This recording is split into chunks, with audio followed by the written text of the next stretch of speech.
Hello, everybody. Welcome to the Transatlantic Call-In Show. It's the trans show on the line where you can call in and talk to two real trans people. I'm Luxander, and joining me today is Josie. Josie, how's it going? Oh, going well. It's a Trans Day of Remembrance, so it's a little somber, of course. But been very, very busy. The campaign is incredibly stressful as we are more viable every day. I mean, we are viable. Let's just say that. And now the microscopes and the scrutiny is all coming down, which is great. Which is great. It's just got to pay the bills. It's the end of the holiday. It's the holidays, and people don't like donating to campaigns, so it's a lot. It's a lot. No, the campaign hasn't happened yet. I see some people are like, "Did you win?" No, it's June 23rd, but we got to keep on. We got to keep on pushing. Got to keep on pushing. People don't realize how long this process is. It's not Yeah, like, oh, you start your candidacy. It's not like what just happened with the Democratic nomination, where it's like you get 3 full months to run your campaign. No, it's like, yeah, you started this summer, right? You started collecting yeah.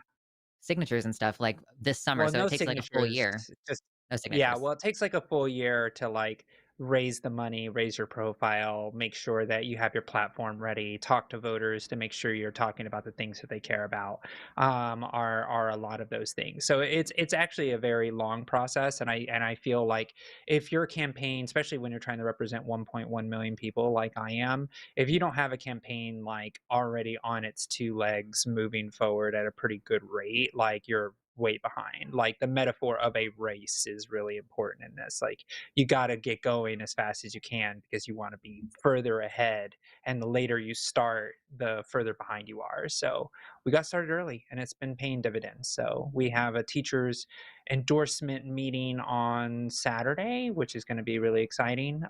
So it's the biggest union in the county, but things are looking really, really good. So, I've been hearing a lot of rumors and the messages on the grapevine that it's ours, but we're not going to take it for granted, and we're going to keep moving forward. So already doing murder boards and everything with my team to like try to throw me off my game, but luckily it's only a 30-minute board, so it's fine.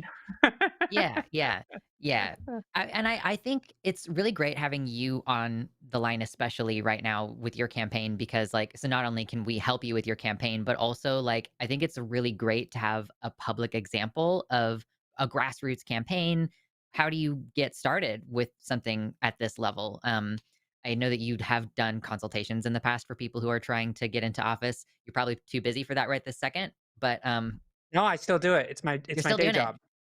Oh, Yeah, oh, that's like, my day awesome. job Okay, is to cool. help trans candidates across the country, queer candidates across the country. There's a lot of exciting people that are running this year. Like, it's really, really exciting. There's, like, Yes.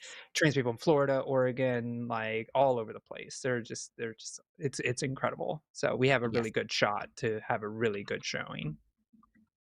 Very exciting. Things Yeah, are gonna change in this country on the local level if you get involved, is the message here. So, yeah. with that said, we had a poll from last week. I don't know what the poll was last week because I weren't here. But let's talk about it for a second.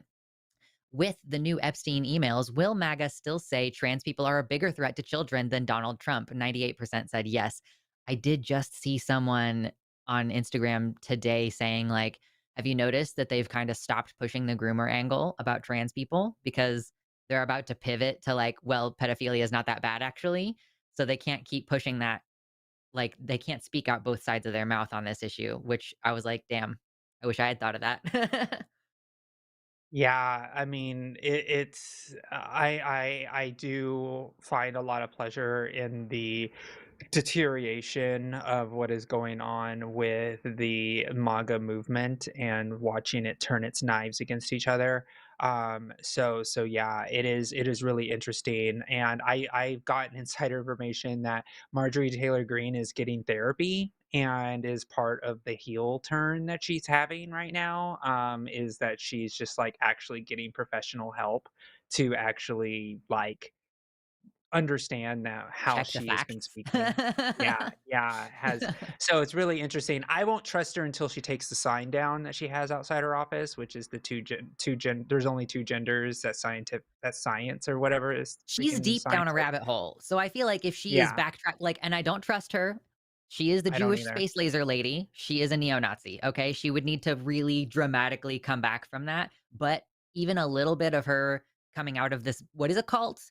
Like, one severely dedicated cult member disaffecting from the Mhm. cult is a big deal, and having Trump be like, "I disavow her, I don't wanna talk to her anymore," it's significant, especially with some crazy lady like MTG, but we'll see what happens. I have my Yeah. fingers crossed and also not holding my breath. Yeah, of course, you can't, but there's, like there is some moderation there, which is good. I don't expect her to be a Democrat anytime soon, but it is very interesting to see how, the knives are shifting, and it's like, yeah, it's a good thing. I mean, we're kind of, like, in a silent depression for a lot of folks as far as, like, economically, and it's a very real thing, and, that's why Democrats nationwide are 14% above Republicans on a generic ballot, meaning a generic ballot, meaning like you get asked the question, are you going to vote for a Democrat or Republican this year for the 2026 elections? And Mhm. right now, people are saying 14% more Democrats, which is good, which is landslide territory, right? But we still have to see, like, these gerrymandered districts that they did may actually hurt them because they actually lowered their margins of victory. Because when you gerrymander, you like are playing with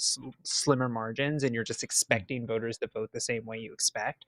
So sure. so there's a possibility we'll flip districts that no one thought was possible because they tried to rig the game. So I again, me, I'm an eternal optimist. That's who I am. We'll see how things move forward, but right now it's looking really good. Yeah, honestly, love that about you, appreciate that about you. Makes me feel a little bit better about the world when things are super shit. It's like, it's hard Yeah. sometimes to see a potential good outcome when everything just seems awful, so we need people who are gonna be like, "Let's at least be somewhat more optimistic in our realism about the situation, because good things are possible, as well as bad things being possible." So that's last week's poll. We will bring up this week's poll. We're not going to talk about it until after we take at least one caller, but we will put a little poll up in the chat for you guys if you want to answer. Wow, this time you get four responses instead of only two. How many of the authors in RFK Jr.'s new HHS report on gender affirming care will ultimately compromise the validity of the data? Which is to say, there was a new HHS report that just dropped. You go on Twitter, the HHS account on Twitter just posted some bullshit with some dumb graphics. The question is, how many of the quote unquote authors and contributors actually have some kind of obvious anti trans bias, basically? So answer that. How many of them?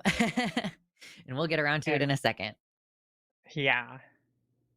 So, Yeah, we'll get back to that. I have a lot of thoughts on that, but we'll let the voters decide where we are on that, and then we can yeah, talk about it later on get the those show. votes in. If you have comments to leave, it's on the community posts page. You know how it works here. Let me actually open this stream so that I can see the chat. Okay, so we do have open lines, and as always, we welcome the spicy calls if you're somebody who disagrees with us.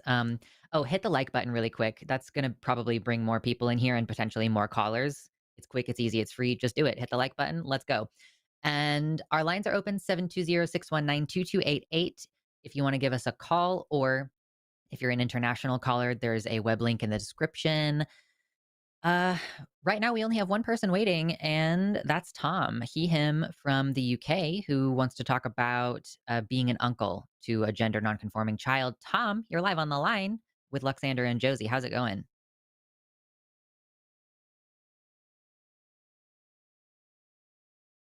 I cannot hear Tom. Tom, are you there? You might have to wake up your phone if you're on the web caller. If the screen goes to sleep, then we will not be able to hear you.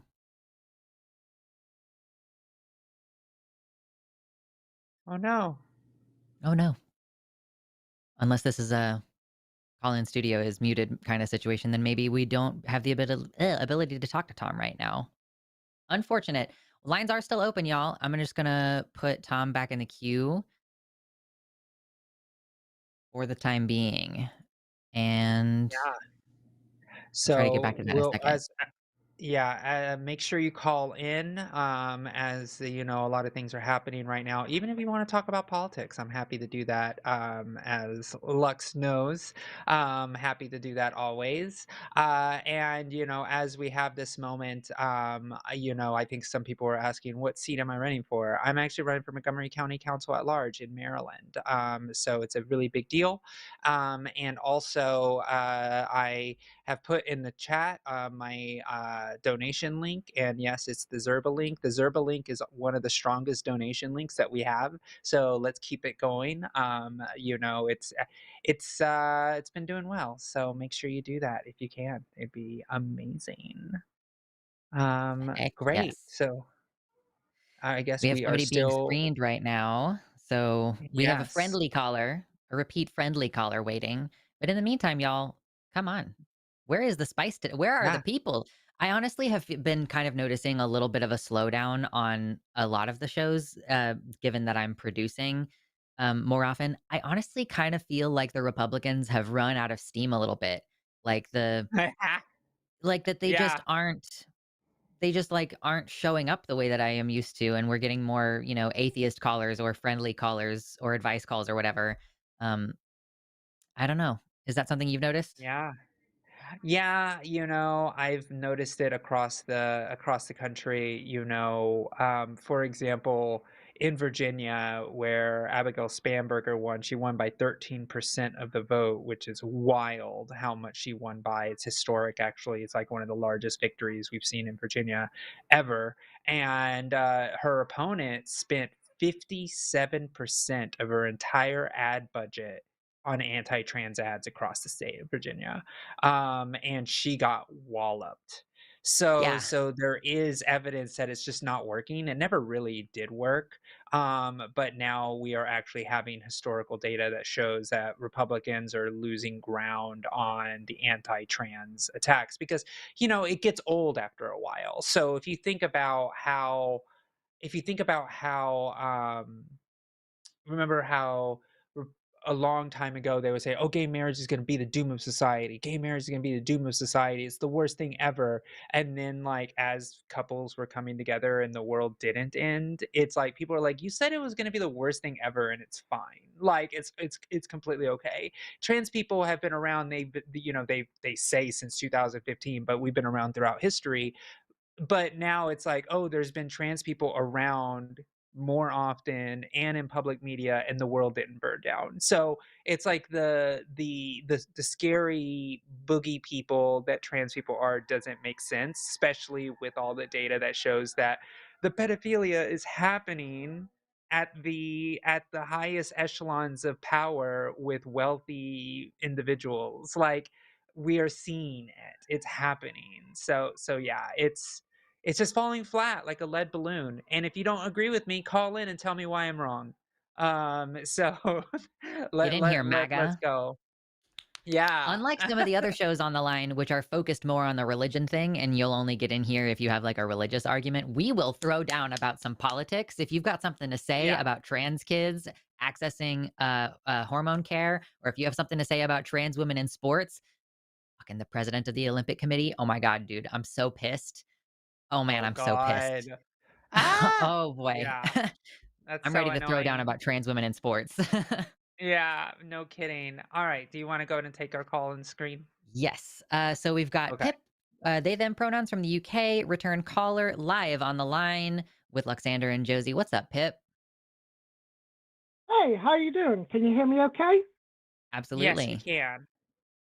Right, sorry if I'm talking a bit too loud, a bit frazzled at the moment. But what I wanted to call in about is about how transphobes tend to control the conversation when it comes to trans rights. And this is something that is part of the alt-right playbook, as YouTuber Innuendo Studios rightfully coined, in that they want to always frame the argument on their terms. And this is most evident with something like, bottom surgery, because they're not calling it bottom surgery. They're saying it's genital mutilation or cutting off healthy body parts. And they are then framing that with children to make it sound as scary as possible.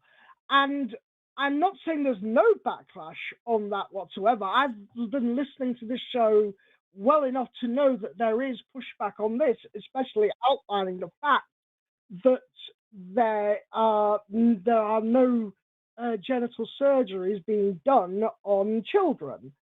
But at the same time, I feel like there's so many layers of bullshit to this argument. There's inevitably some that are going to be lost, and some might really need like a bit more focus, if that makes sense. Like we might need to really be careful about playing their game and using their language in order to convey that. I mean, I have Yeah. recently started relishing in flipping the script. And I'm like, you're the one who supports cutting off the tips of babies' like penises without anesthesia. Like, I don't support that. You're the one who supports correcting intersex babies to make them fit into your rigid gender ideology. Like, I'll just use their same language and accuse them of doing that because it is what they are doing, actually. Um, but when we're Yeah. talking about trans issues, like, I will generally not use the term like trans ideology or whatever unless like I don't know if I'm using it as like a oh you say this kind of thing then whatever, but I'm just going to be like so the existence of trans people blah blah blah, or at least I try to err on that side, but yeah, I do like turning it on people. Yeah, absolutely. Yeah, And so do I. yeah, I will say this about the fact that they try to use this language, but at the end of the day, what seems to be winning is the fact that we're talking about healthcare.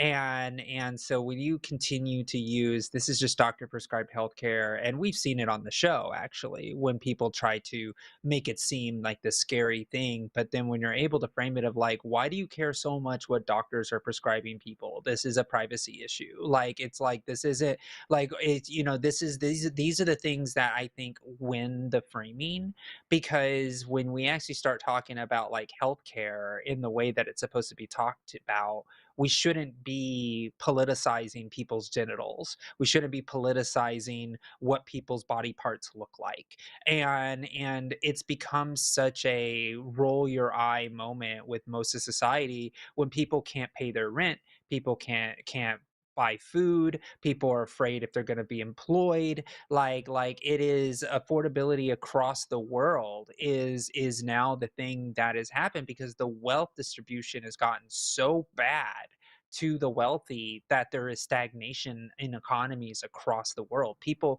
have to make a choice between buying food and toilet paper. The last thing that people want to talk about is like genital mutilation of some kid that's in another state doing things. It's like it's not even a thing, right? It's like this is just doctor prescribed healthcare. Let people get their healthcare, damn it. I can barely pay for my insurance. Like, it's becoming a meme of itself. It's the Ouroboros effect. I think Yeah, that the snake has finally gotten to the tail and is now eating itself. And now people are just like, are we still talking about this? Like, do you not realize that the economic situation of the world and the downtrodden has gotten so bad that we literally have presidents talking about ballrooms and golden gilded rooms, and now we're talking about some random person and their family making heart-wrenching decisions about the future of their children.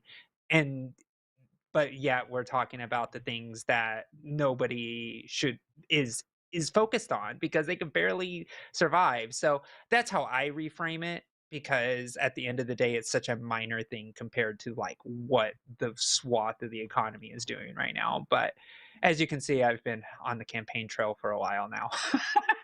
yeah, absolutely. And I definitely really appreciate that, because as much as I do not trust the state or the governments to look after anyone but themselves, I realize that while this system exists, there needs to be at least someone in a position of power who's going to give a shit. Otherwise, we're going to get absolutely nothing until we get something better. But I also think you touched on something really important there, and that's the matter of privacy. Because while on my end, the UK is so utterly obsessed with who is going in what toilet or what changing room, it feels like an increasing paranoia over a single, over the specific set of genitals. It's like people Mhm. are so utterly scared that they might catch even the slightest glimpse of a penis at a urinal or maybe a stall or in a changing room or something, that they have to, start policing what genitals people have just to make sure that that set of genitals isn't going to be anywhere near this room. And it's like, from my perspective, especially, why does this matter?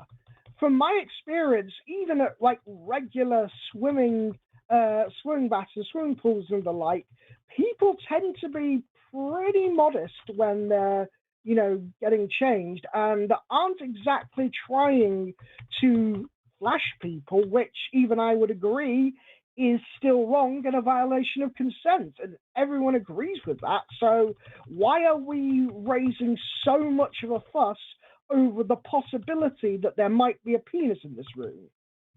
Yeah, exactly. Yeah, well, you said it very well, Pip, and we really appreciate your call. You're a fan favorite here, of course, as we all know, and I hope that you have a great rest of your day. Yeah, absolutely. Hopefully, uh, through community effort, which I want to build, we will turn the tide against transphobia, as it seems you are contributing to in the US. And I shall leave you Yeah, with one last sure. comment. Sorry, that well, I hope you don't get any people with fake accents today. I'll tell you what. Thank you so much, Pip. Thank you, I Pip. appreciate it. We'll talk to you next time. No problem. Yeah, Talk to you next yes, time. awesome. Bye Thank bye. you. Bye. Oh gosh. It's always fun taking a Pip call. We got a couple Yeah, people it is. coming in on the lines. We still got open lines, y'all, though. I don't have any spice Yes, on here at the moment. So if you want to get in here, if you have an argument, if you want to throw down, if you're a fan, you should hit the like button, though. That's definitely something that you should do, just real quick. Also, share. That's a thing that I don't think I ever share. I don't shout that out very often, but you can share this stream on your socials, that's right. and that also increases the clicks. Technically, just clicking the copy link button is enough for the YouTube to consider that as like you interacted with the stream. Let's show it to more people. So just press the screen a million times, as many times as you can, and that'll help. But if you do want to get in here, Bring it in the give us a call, hacks. get in the lines, get in the queue. 720-619-2288, or international callers can use the web caller to get in. This link in the description below. So, do we want to do the poll, or do we want to take one more caller and then get back around to the poll? Um, let's see. We already have 106. The votes are still going up on that. So let's go ahead and just take the next caller. Yeah. Okay, perfect. So we are going to now take Sam, she, they pronouns from Ireland. You are live on the line with Luxander and Josie. How's it going, Sam? Hi. I just want to point out I don't sound Irish. I'm from Canada. I just moved here recently Oh, Congratulations. no worries. Congrats. because I know last time you guys had someone like this, and I just Okay, want to be very. I'm not here to troll you or anything. I have genuine Hi. questions. awesome. No Well, lay it on worries. us. What do you want to talk about?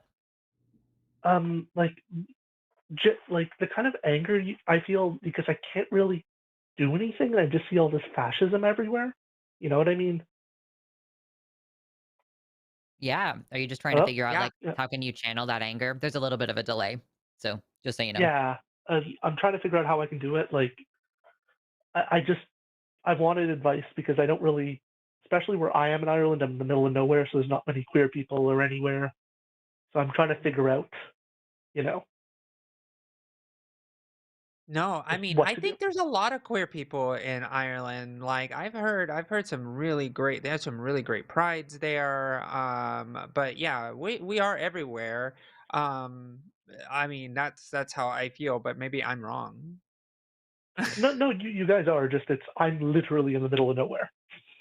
Oh, okay, okay. Yeah, Interesting. that's the Did you problem. just you I just mean, escape into isolation? Yeah, Yeah. I think the easy answer to this question, which is like, easy to say, hard to do kind of thing, but I think the answer to this question is start making art of some kind. yeah. Like if you're like, I want to contribute to, if I start, you want to channel your feelings, you want to accomplish something, you want to do something subversive, counter what's going on that you disagree with. And honestly, I think that people don't place enough value on. Okay, so I'm gonna very loosely use the word propaganda because I view Mhm. that as kind of a neutral thing that people can use wisely or unwisely. But like, we need art that makes people feel like they want to do something, whether that's, the many different artists who contributed to something like Star Wars Andor, which a lot of people found very Yeah. politically motivating. Like, there's people in numerous different departments who are all contributing artistically to that final artistic product. And some of that labor is obviously not visible, but if as a writer, if you have a skill as a writer, if you have a skill as graphic design or any under other kind of like physical art medium, making posters that people can print out and post places, making stickers and making you can make money off of like people doing like graffiti or counter graffiti where Yeah. people will, instead of the unsafe thing of trying to scrape off Mhm. a Nazi sticker, just stick something over it. So those are my suggestions for like how to channel your frustration and anger into something productive. Well, about the counter sticker thing, legitimately the only stickers of flyers I've seen put up are pro-Palestinian ones, so I don't think I have much stuff to deal with that. Well, I mean, you can But still sell them online for people in other places to purchase them. I'm also not that good at drawing. The only physical medium I can do anything is miniatures. But I have been trying to just teach people. I don't know how helpful that is because I have found recently I've been able to get into a group for historical reenactment and just trying to physically teach how bad it was the first time, maybe not to repeat it. Yeah, I mean, you can make little movies with your miniatures, post them on Instagram, Yeah, little 50-second stop motion or something. I'm just saying, like, yeah, and even if you don't have a skill currently, like, all of those things are requiring practice, like learning basic stuff about graphic design, color theory. Like, like you could just watch some YouTube yeah. videos and I then use vector like graphics. I'm in a very artsy family, so I kind of am the runt of it. I can't really do anything like that. Everyone else in the family can. Yeah, Well, then be a honestly, writer. Yeah. yeah, and it's one of those things of like, I guess I want to ask you a question, Sam. Like, Hmm. what is the root of why you're asking? So it's like, I think like you're asking, you want an outlet to feel better since you are kind of like away from a lot of society. You're kind of in, like you said, in the middle of nowhere, Like or a I very guess let me isolated rephrase a area. bit. Like I Yeah. have an outlet. It's more just I don't know what to do with to talk to those people because I believe I brought up I do like historical reenactment. One of the largest communities there is World War II German Hmm. and like the Interesting. spicy kind. Yeah. And You. I don't do that. I do not do that. I very much Right. don't do it. The group I'm part of actually does not allow anyone to do that. Okay. So it's just Okay. it. I don't know how to deal with those type of people, and I'm angry, and Yeah. you know what I mean. That's what my Yeah. concerns more are. Honestly, it's like one of those situations where you kind of just want to, I hate to say like avoid, right? Unplug, Or, think about it less. yeah. It's Yeah. gonna And piss Yeah, you like, off every single time you confront it. yeah, it's hard. it's just what, yeah, and especially if you are coming into a culture you don't understand as well, of like the historical context of how long they've been doing this, like why do they Yeah, do this? Like, is there, like, there's a lot of like things you have to think about as you are like seeing something, especially as someone new coming into a community. It's like, wait, is everybody just like okay with this? Is this like normal? And you like have to like from what kind I of heard, figure it's out not. like, They're kind of like outcasts, but there's the largest community of outcasts, oh, interesting. Okay. Okay. and Yeah. I it, mean, it like it's weird. You gotta Yeah, it get is some weird. recruitment on the non-weirdos side of the LARP Yeah, community. that's Yeah. like our group does do German, but I talk to them. They're legitimately really chill guys. They say they're only doing it because you have to have bad guys, and like I kind of Okay. respect that, if you know what I mean. Yeah. Yeah. Yeah, I guess so. That's It's still the bizarre. weird Yeah. it's like, let's just It is. drop World War II. Let's just let's just drop that one. I Well, know. I It like feel harkens it's back to very an important for age. me since I had family in that war who weren't on the good side. I have to kind of I Yeah. feel it's my duty to teach people about the heroism of, the people who fought fascism the first time. Yeah. No, that makes sense. I could see that. Yeah. Yeah. Yeah. Yeah. Um So, yeah, I don't know. I just don't know, Sam. It's like I've never usually what I did like when I lived in rural Texas where there's still a lot of Confederacy cosplay Ooh, yeah. and like Confederacy flags flying proudly on like the sides of roads in my hometown. I just left. So, but it seems like you just left, and now it's like fascism is everywhere. Like it's just like it's a terrible Yeah, thing. It's that's the like problem. it is a problem, and we have to continue to stand up against it. But yeah, you just got to be safe. Got to be safe, And and like, I don't know if you can really tell voice wise, but I am also newly trans, if that makes sense. I've only cracked my egg in the last couple months. oh, okay, okay, yeah. So Well, that's congratulations. another thank you. Yeah, yeah, for sure. But it is gonna Yeah, feel Like well, it's that's vulnerable. exciting. Like, I recognize that, yeah, you want to assert yourself, you want to say something, but also, like, if you've only just recently realized and accepted that you're trans, then you're gonna now also be yeah, dealing with, like, it's not as safe to speak out about things, and maybe some of this is gonna be also just, like, yeah, learning mostly how to manage your own feelings about it and try to be educational, but realize that yeah, even just being purely factual and educational in a way that it would have been socially acceptable for somebody who is a man, who I assume that that's the direction you're coming from. Like people yes, have yes, previously assumed that you're a man, and you will lose that. You will dramatically quickly lose that respect of like just you stating a fact and like it's not your opinion or anything. Um, People are gonna start pushing back on that in certain ways. I don't yeah, know your community.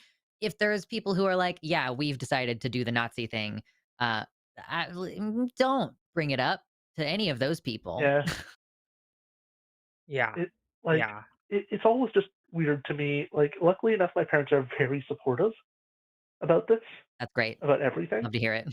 So it's I I genuinely it's one of those things of some of these people I don't know how their parents let them do it but yes, that's not my problem. I just hope more people don't fall down it, you know? Yeah. Totally. Yeah. Just being a positive Well, representation, like a positive, a representation of a trans person who is a community-minded individual can, change people's perception of trans people in general as well. So just being Well, involved I still. was also hoping at some point to like people in our group will actually put up like posters and presentations and stuff. I would love to at some point do one on I don't remember her name, but she was a trans femme soldier for the US military in World War II. I'm sure you've heard of her. I don't know if I no. have. I Christina know that Jorgensen, like I think. famously in the late 40s she returned from war Oh, and then transitioned you're talking about to yeah, female. yeah, Christina Jorgensen. Okay, yeah, yeah, Yes, yeah, yes, yeah. yes, Yeah, yes, that's her yes. name. That's right. I'd love Yeah, to yeah, try to yeah, teach yeah. people about her because like Yeah, she is really interesting. yeah, and it was before the transphobia was everywhere, and people just saw it as fascinating and wonderful for her, and people were like totally happy for her, and they were like, "Oh, it's so great." The And medical then, wonder. Yeah, yes, how exactly. the times have Yeah, changed. yeah, Uh, yeah. Um, Well, thank you so much, Sam, and good luck. Thank And you. I hope that you do find a community and outlet to be able to continue to thrive as you are. Well, thank you very much for having me on. I this has been amazing. Thank you both of you. Yeah, yeah, for sure. Yeah. Thank you. Thank you for calling in. Thanks, Sam. We'll Thanks. talk to you Have a later. lovely day. Bye. You too. Bye. Yeah. Bye. So let's jump to the poll, and I think we do have a spicy call. Ooh, do we? Ooh, that's exciting. Um, okay, so this poll for this week: how many of the authors in RFK Jr.'s new HHS report on gender affirming care will compromise the validity of the data? So basically, like, how many conflicts of interest are there in this whole thing? What was the vote in? I can't see the poll on my chat right now. So it I looks don't like know what the. 54% said all of them, 36 said most of them, and it was 8 and 3 for some and none. Yeah, Yeah, nobody doesn't has surprise is me. any illusions about this. Yeah, so Josie, what did you wanna jump on? I'm just gonna use the data of where we are with the other stuff that's not gender affirming care in these studies. We see that all of the studies being done on vaccinations are all anti-vaxxers. So historical precedence tells me it's going to be all of them. Mhm. And that is going to be the way this is going to go, and it just further delegitimizes what HSS under RFK Jr. has done. So no one respects him. Everybody knows he's a hack, and everybody knows that his data is trash. And he's going Yup. to further make that true with what this data comes out with. Yeah, Yeah. basically anything that they do, they're like, "We've made a conclusion, and we're going to create data that supports that conclusion," which is like taking advantage of the fact that there are lots of Americans who are persuaded by the idea of like, this is backed up by science and research. But this administration doesn't care about that. They're just using the aesthetic of scientific research to try to manufacture consent for a bunch of stupid things. And it's so weird that they keep doubling down on the trans thing because you're right. Like, it's not a winning political issue. I've there was a survey out of, I wanna say it was either North or South Car I can't remember which Carolina it was. I wanna say South Carolina, where they were like, "How fucking tired are you are you of listening to the anti-trans talking point?" And amongst Republican voters, they were like, "I don't give a shit about this. Please stop talking about it." Um, Obviously the Democratic voters as well, but, like, it's not a winning issue, and repeatedly, we see these campaigns that dump all this money into anti-trans adverts, and they spend all this campaign time talking about trans people, and they don't win unless there is like no realistic democratic opposition, or in places that are just like so Republican that they were always going to go that way. But if there's ever a question of like, maybe this guy, or this other guy, like the anti-trans guy is not winning in the Republican primaries, so maybe they'll give it up eventually, but it seems like they will not. They're just going to keep doing it. And a lot of it is out of the candidate's control. A lot of times it's PACs that Sure. raise money based on this issue, and then they just go and just start doing things without the candidate's even permission or want. Hmm. So it's like again, it's the Ouroboros. They've created this game, and now they are now at a point where it's eating itself because they're like, it's not working anymore, and then there's so much millions of dollars raised based on that one issue. So very small, loud minority of wealthy donors are the ones deciding what is getting talked about in this campaign. So, yeah. Yep. Um, Pretty do. Great. Yep, it is. But it's okay. You got a really nice wave in your hair. I never seen that wave Thank in your you. hair before. This is my Yeah. natural curls. Most of the time when you see my hair, it's after I put it in a bun up at night, and then it comes Yeah. down and it has, like, the overnight wave, but this is, like, the closest I get to having natural curls. It does try to corkscrew a little bit. I feel like I just need to get Yeah. the right product to get it to, like, really do it, but I don't know. We'll see. I can help you with that. Okay, we'll talk later. Yeah, we'll talk later. Yeah. Yes. Okay, That's it for the great. poll this week, I So, guess. yeah. So on calls, we still have open lines, everybody. Don't forget to hit the like button as we're between calls if you haven't already. We still have open lines at 720-619-2288. Or if you're international, you can use the web caller. But which one were you looking at that you were like, were you looking at nine I think six? either 9-6 seems to be the right one that I think could be contentious. We'll see. We'll see. Okay, so we're gonna go ahead and bring in Jamie, he him pronouns from the UK. You are live on the line with Luxander and Josie. How's Cool. it going? Hiya, how are you? Yeah, okay Good. so far. Wicked, wicked. Okay. Um, are there only two sexes stroke genders? You'll have to correct me on sexes stroke genders. Mhm. Are you asking me, or what's your opinion? Uh, I am sort of on the line of maybe there are only two sexes stroke genders. Just for So our yeah, so American audience, stroke means slash, so sex slash gender. It's a little okay, like got Yeah, it. stroke is just a little bit strange for Americans to hear in the middle of a sentence like that. But so like, are there only right. two Okay. sexes or genders? Yes. My personal opinion Yes. is no on both, and that they're not the Okay. same thing. So that's my opinion. Right. Right. The reason I say this is because is it basically that uh, when you've transitioned, you're basically either a male or a female, right? We're non-binary. Or non-binary. Um, Yes. so my thought is that when you've transitioned, it's it doesn't matter whether you're a male or a female, okay, or non-binary. Um, that's my thought. It's just you're one or the other, and it doesn't matter whether you've transitioned or not. Have you ever heard of a cluster category? No.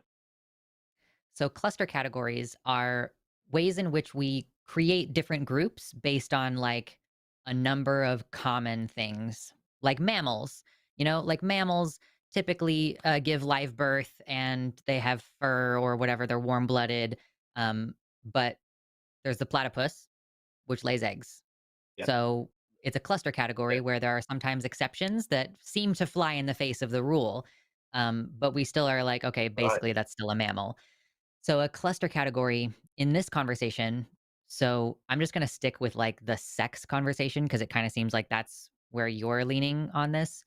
Um, we Mhm. define sex as a cluster category of like, okay, so we look at, I mean, we don't actually really look at chromosomes most of the time, but sometimes it's a relevant detail. We look at hormone makeup, we look at sex characteristics, secondary sex characteristics, things like this.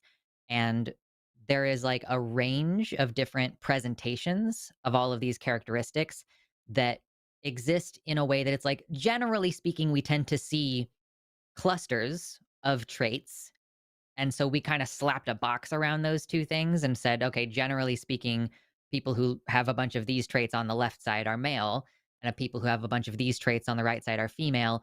And they kinda drew boxes around this even though, like, not only are there are extremes on both ends. There's women with, like, big titties who get pregnant no matter what birth Yeah. control they're using.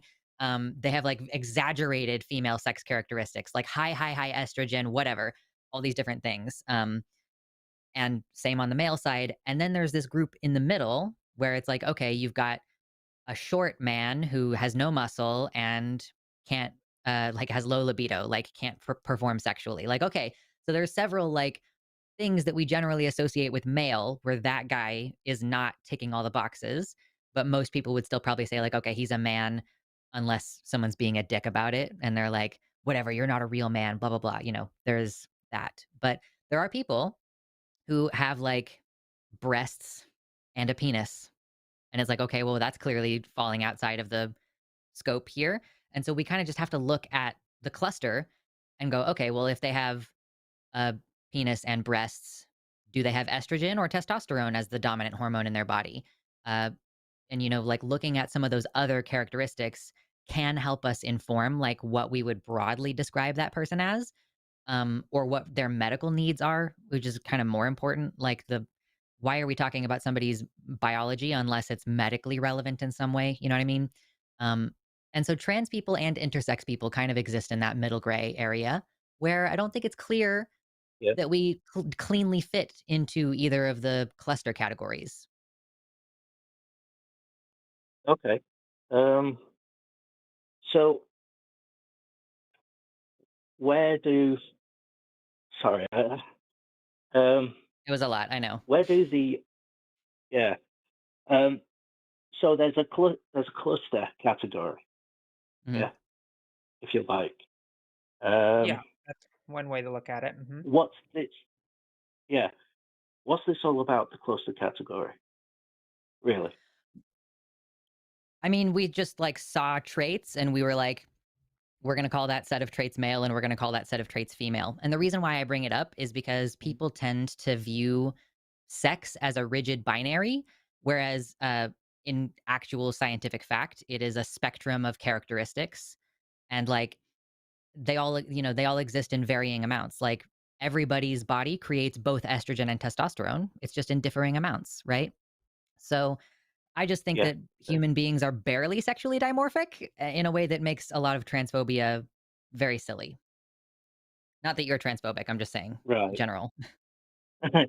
No, I'm definitely no. I just thought that because essentially you transition, um, you're basically transitioning to the opposite, what, sex or gender, um, and you could you essentially just that opposite sex. Then you've transitioned and you've become a man or a woman. So therefore, you. So, not always, right? Like, for my You've case, got I the am a spirit, though. binary. Yes, I do yes. appreciate your Like, perspective, though. yes, yes, I do, because, like, I'm a binary trans woman, right? I that meaning that, I was assigned male at birth and I now identify as a woman. It's like the Yeah. run-of-the-mill trans woman category. And yes, do I always say I'm a trans woman? Sometimes no. I'm like, if I'm in a woman's group and we're all talking about our sisters, I'm not saying I'm your trans sister, but I'm just like, Oh, that it's one of you're a those, woman. it's yeah, exactly, right, and in those cases, it works, but there are some folks like, Lux, who didn't transition from their birth sex to, the other, gender identity. It was just away from their cis identity, and so, like, when you think about cis and trans, we can say Lux is not cis, but Lux is definitely not a man, and so it's one of those situations where it's the fact that there are a lot of people who are non-binary that don't fit that category of what you're saying, but there's a lot of people like myself that do fit what you're saying,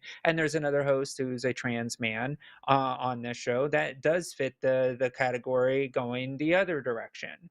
But and by and large part, about a third of the trans population is non-binary. Mhm. Okay.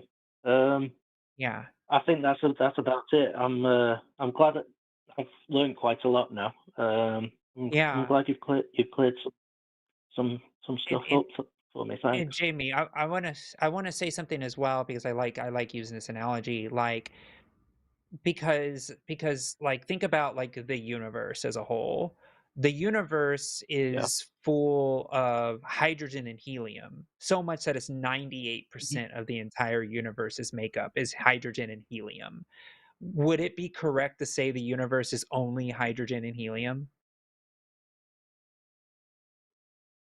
Uh, no, Exactly, no, because right? So because the hydrogen and helium split and created other atoms, other well, no, great but the thing other. is, Uh, most of the universe is hydrogen and helium. It's like 98%, but we live in that 2% where we're carbon-based life forms and we have rocks and we live on a planet and we need all of those things. But the hydrogen and helium is just a fact of the universe, but we focus on the 2% because that's where we live, right? So even if it's a mhm, small margin of people, that still is a massive importance for the people who live within that range, right? Like, let's say only 1% of the entire, globe was trans, it's still like the population of Russia, which is still a lot of people, right? So it's like, for me, I when we think in binary terms, very few things in the world are actually binary.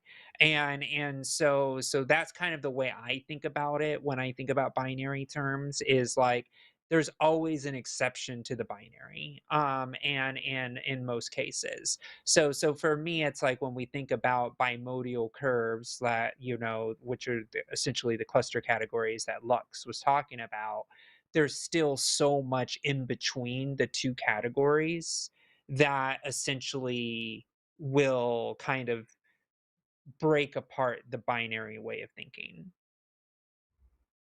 So just think about that. All That's right. all I wanted to Excellent. say. Yeah. Yeah, I've learned a Yeah. lot. Thank you. Awesome. Thank you, Jamie. Thanks for I calling, appreciate you. Jamie. Have a great rest of your day. Thanks. Yeah, you too. All right. Bye-bye. Bye. Oh gosh, that was a good one. Just Yeah, knocking 'em it out. was. Every time someone calls from the UK, I'm defensive.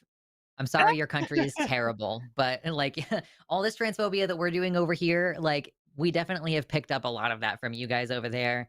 So, I'm always a little bit Every time sussy-wussy. somebody from the US calls, I get defensive. That's fair. Just Yeah, yeah, yeah. Calling from the UK is like calling from Florida, and I'm like, I'm squinting at you. Oh gosh. Well, it turns out, really need to pee. So you can pick the next caller and get started, and we'll say hello to them, and then I'll run away. Who do we Okay, want to go with? I go with the next call on the line. Okay, we are going to talk to Trinket, she, it pronouns from Ohio. You are live on the line with just Josie. I will be back in a minute.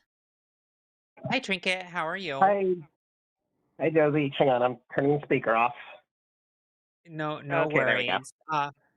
Yeah, Oh, so you are calling with the pronoun and identity update. Tell us about it. yeah. So, a couple of months ago, I called about um, dehuman identities and pronouns. I talked to Lux and Arden a little about it. Mm-hmm. Um, I have since started using she, it pronouns and have been introducing Mm-hmm. myself that way ever since. And I'm really starting to really, that resonates with me a lot more now. Oh, that's Um, good. yeah, I even unveiled my new pronouns on stage last night for my return after several months away. Okay. Um, and actually, Congratulations. thank you. And actually, even just listening to the last caller really helped cement a lot of this into my mind, because, trying to think of my physiology as either male or female just it seems nonsensical to me at this point. Yeah. Yeah, exactly. It's important to be able to kind of just like detach yourself from what the binary thinking is. We fit on a spectrum. Humans are not able to be categorized into strictly two buckets. It's just not possible, and anybody who has tried to do that, and try to enforce that, usually ends in genocide. So it's good Yeah. that we don't do that. So yeah, I don't know if Lux heard your news, but Nope. Trinket apparently unveiled its new pronouns on stage last night. Nice. That's fun. Yeah. Yeah. I don't know if you What? remember, I called a couple months ago about dehuman pronouns and identities. Yeah. I talked to I don't you and remember Arden exactly what about we it. talked about, but What was that? I don't remember the exact nature of the conversation. I do remember you calling in because you have a sick name. So that stuck around at Thank you. least. You've seen me in your Yeah. chat a couple times since then too. So Yes, I thought that was Oh, you. that's Awesome. great. That's super yeah, great. yeah. Yeah. I'm now Has using it gone she well it though? pronouns, and Everybody's responding well? yeah. So far, I mean, I haven't gotten a lot of people to really call me it yet, but when Josie just did, it felt right. So Oh, I'm definitely nice. digging on it. Nice. Yeah, I don't even really try to use it pronouns like offline. I was like, this is a very accommodating workplace. Uh, God, it terrifies me actually to try to think of using its pronouns offline. I would pretty much only stick with they, them, because at least that has reached certain level of like societal acceptance. And nowadays, I'm sure that people look at me and they're like, oh, that's that's one of the she slash theys. Inaccurate, but I'm fine with that assessment. But yeah, you're so brave. OMG to use your its pronouns in real life. That's Yeah, good stuff. I, I'm also my quote unquote professional setting is the arts community, so it's not like There I'm you go. trying to fit into an office space or anything. Yeah. That's a group of people who are like, we accept you as your freaky self. Exactly. I love that. Yeah, That's awesome.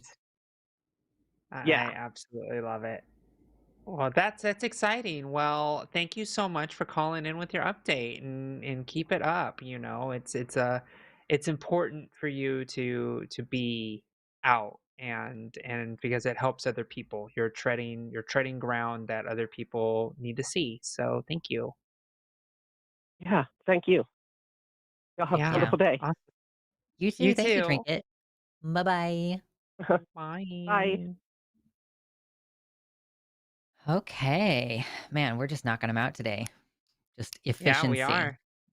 It is. It's Uh, good. in the chat, if you haven't yet hit the like button, please hit the like button. Also, we will be doing our little punishment thing at the end. So when you do your $5 or more super chats, which we will read at the end, make sure you get your votes in there. Hashtag Team Josie or hashtag Team Lux. The loser of that vote count tally will have to do a silly little punishment at the end. So make sure to get those in there. And thank you for taking the start of that call. I appreciate that. Yeah, Josie, is absolutely. there one Yeah. that's sticking out to you? I think I'm looking at 12:8. Yeah, I think that's great. Cool. All right. We are going to bring in Daniel, he, him pronouns from New Jersey, who wants to talk about the term transsexual. Daniel, you're live on the line with Luxander and Josie. How's it going? Hey, I'm doing good. How are you? Living the dream. Yeah. Lay it on Good us. to What do you want hear. to talk about? Yeah, sorry, I was a little, first time I call, I was a little nervous. Anyway, No worries. You're doing great. yeah, so to try to expand it a little bit, as far as I'm aware today, the way the word transgender is used, it is usually referring to anybody that is not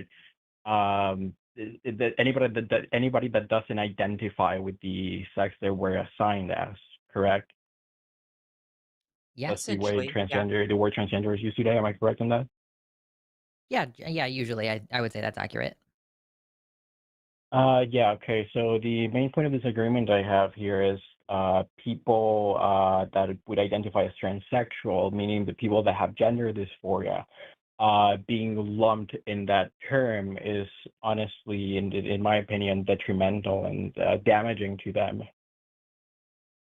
Okay. Well, How that's not how how really would you the distinction nowadays, I would say. But yeah, go ahead, Josie, with your question. Yeah, I would like to investigate what you mean by detrimental. How is it detrimental in your opinion? Yeah, because I mean, obviously, people with gender dysphoria they struggle a lot. I mean, it's not something easy to deal with, and that mean a lot of them are either trying to seek medical help or are receiving medical help to deal with that, and politicizing their existence and bringing it along with people that have no medical struggles or have no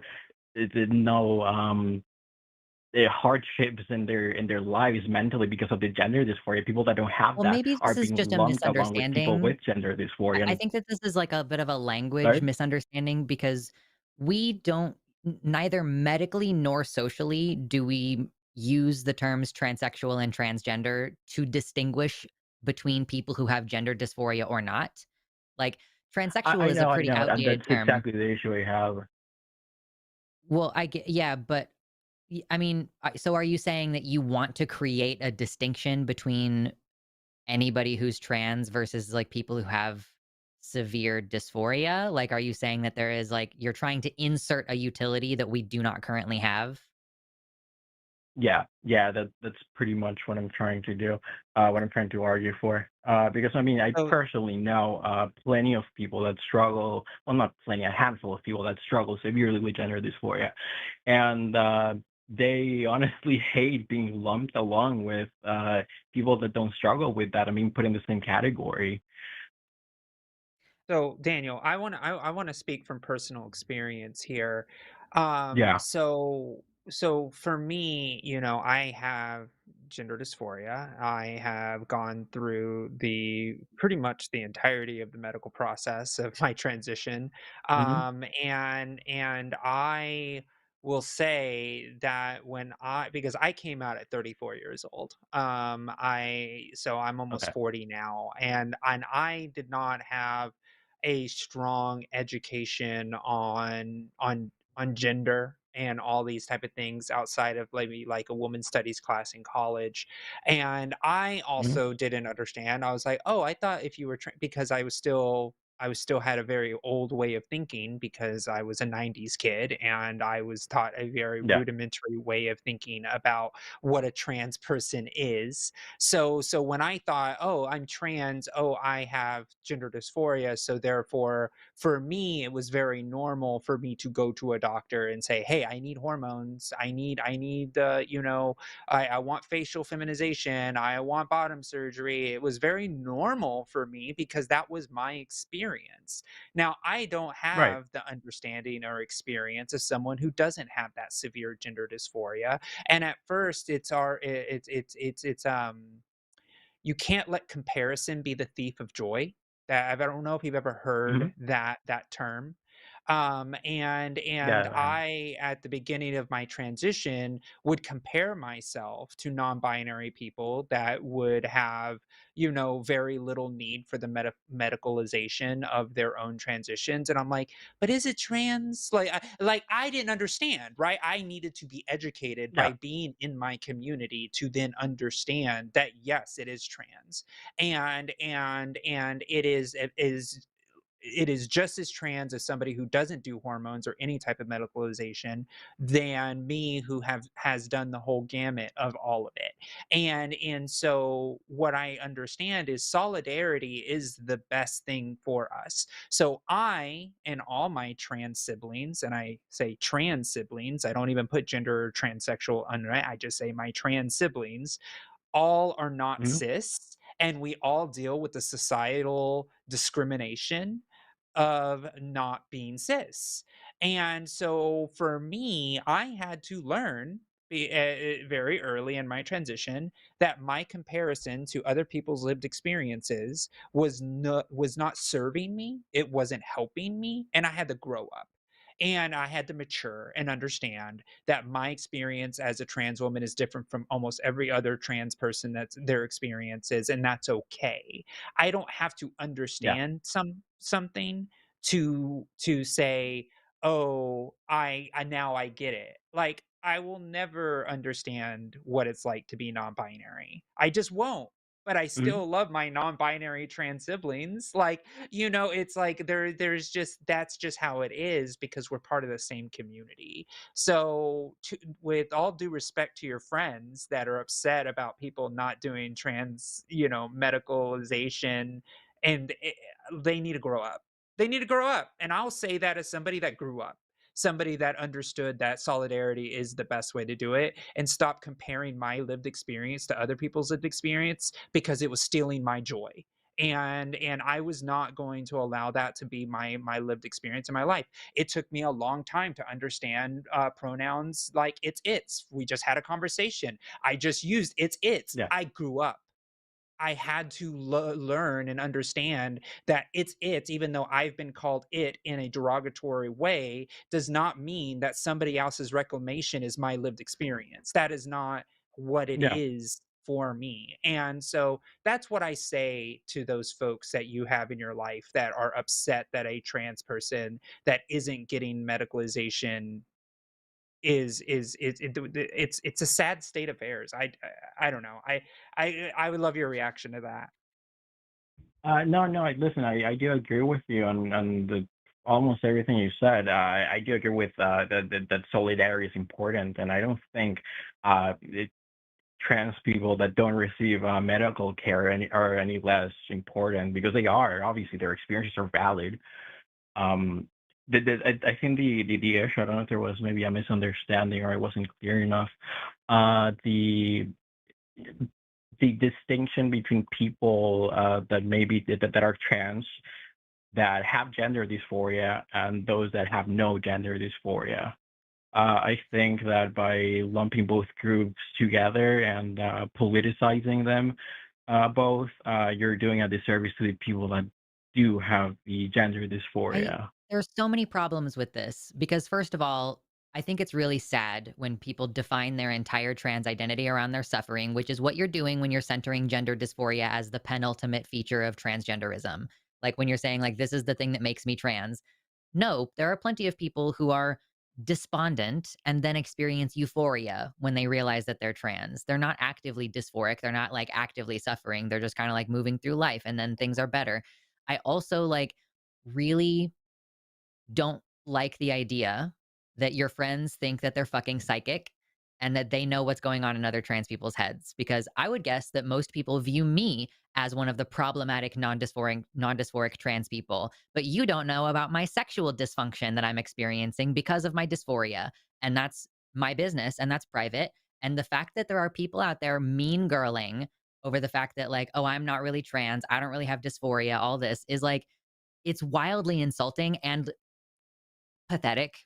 I'm just gonna go out and say, like, it's pathetic to be mean girling about other people's dysphoria or lack thereof, acting like you know what's going on in other people's heads, acting like you are more deserving of the oppression points, as though we don't all experience it. Like, and like what Josie was trying to say, which I think maybe was missed by you, Daniel, the medical struggle is one aspect of transition.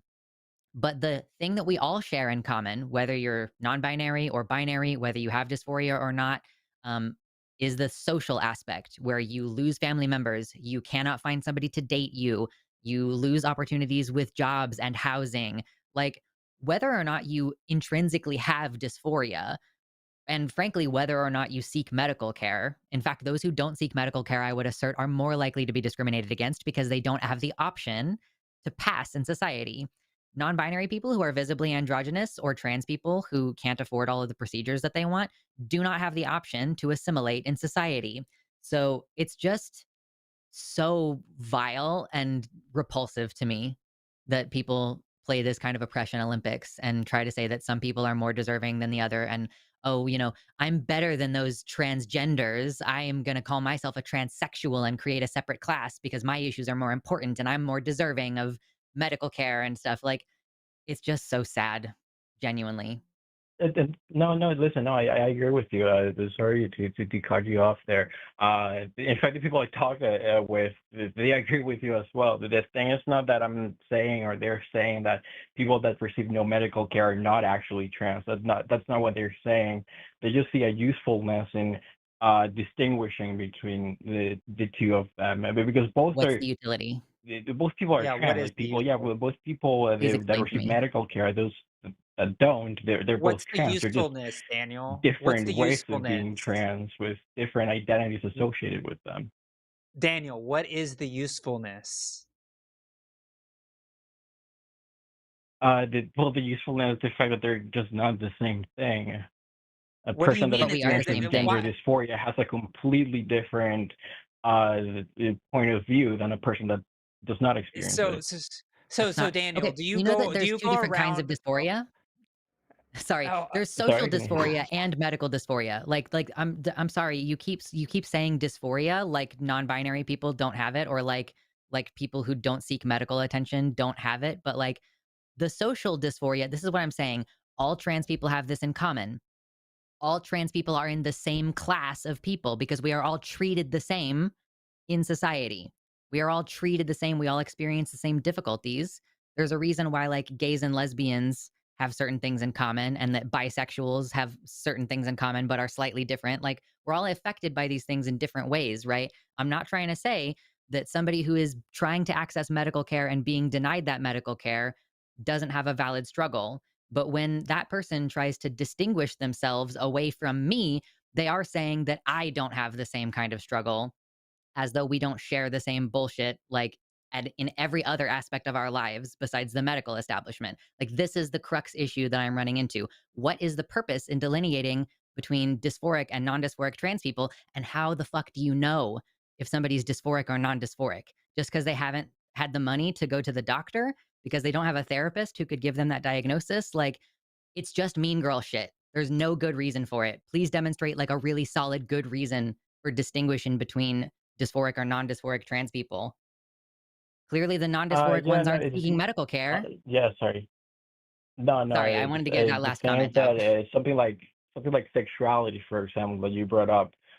Both gay men and lesbian women, uh, they both have same sex attraction, right? But you make the distinction between gay men and lesbian women. That they Not both have always, similar struggles. because They're both gay because people, correct? Daniel, But what is a queer they're person those then? words are What there to distinguish them from each other. They're different Dan, experiences. Daniel, what is a queer person? I mean, that's kind of an umbrella term, isn't it? Exactly, like trans is. Like if you want to go into like the community room, and you're going to go in and be in a room full of nothing but trans people, and we're all going to be like, all right, all the non-binary friends over here, and all the binary girls over here, and the binary boys over here, we're all going to have conversations. Those are very intimate spaces and conversations that we have with ourselves. We don't need to put a bullhorn on everybody to say, oh, this is what you have to call me because this is what I prefer. It's the fact is, the unifying terms are important for societal like acceptance. And so, like, Daniel, do you go around saying, oh, that blonde woman over there, or that redhead woman over there, like, because you don't want to lump all women into women that have different hair colors, right? I mean, no, that's, of course that's not. It depends on the context, I guess, but no. Exactly. It's the same thing with the trans category and the trans umbrella term. Like, it's like these are trans people, right? And then you can even go out further and be like, these women, which would include trans people over there, right? Or these group of humans, and that's all of the people that are in that group. Like, like, it is something that I think is not necessary. And if somebody wants to go around saying, oh, I'm transsexual, fine, but like, at the end of the day, it's still trans to the bigot. Okay, it's still degenerate to the bigot. It's still degenerate to the person that wants to discriminate against you. And the fact of the matter is, and this is what Lux was saying about the mean girl thing, there are people like Blair White and Brianna Wu that will go around and say, I'm the real trans person. Don't discriminate against me. Get the other people who aren't as I mean, I palatable feel to like that's a whole society. different set of issues, but you're right, though.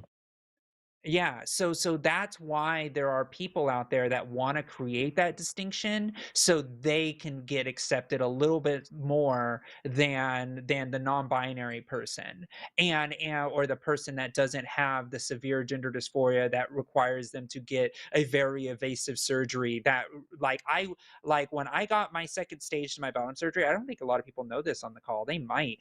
When I got my second stage on my bottom surgery, I got sepsis, and I was in the hospital for an entire week and almost died. That's Like, terrifying. do you Oh, Jesus, think that sorry I about just that. did that? Yeah, did you think I just did that willy-nilly? Like, you know what I mean? It's not but just because I went through that doesn't mean that I am going to tell someone who isn't, like, their struggle isn't real either.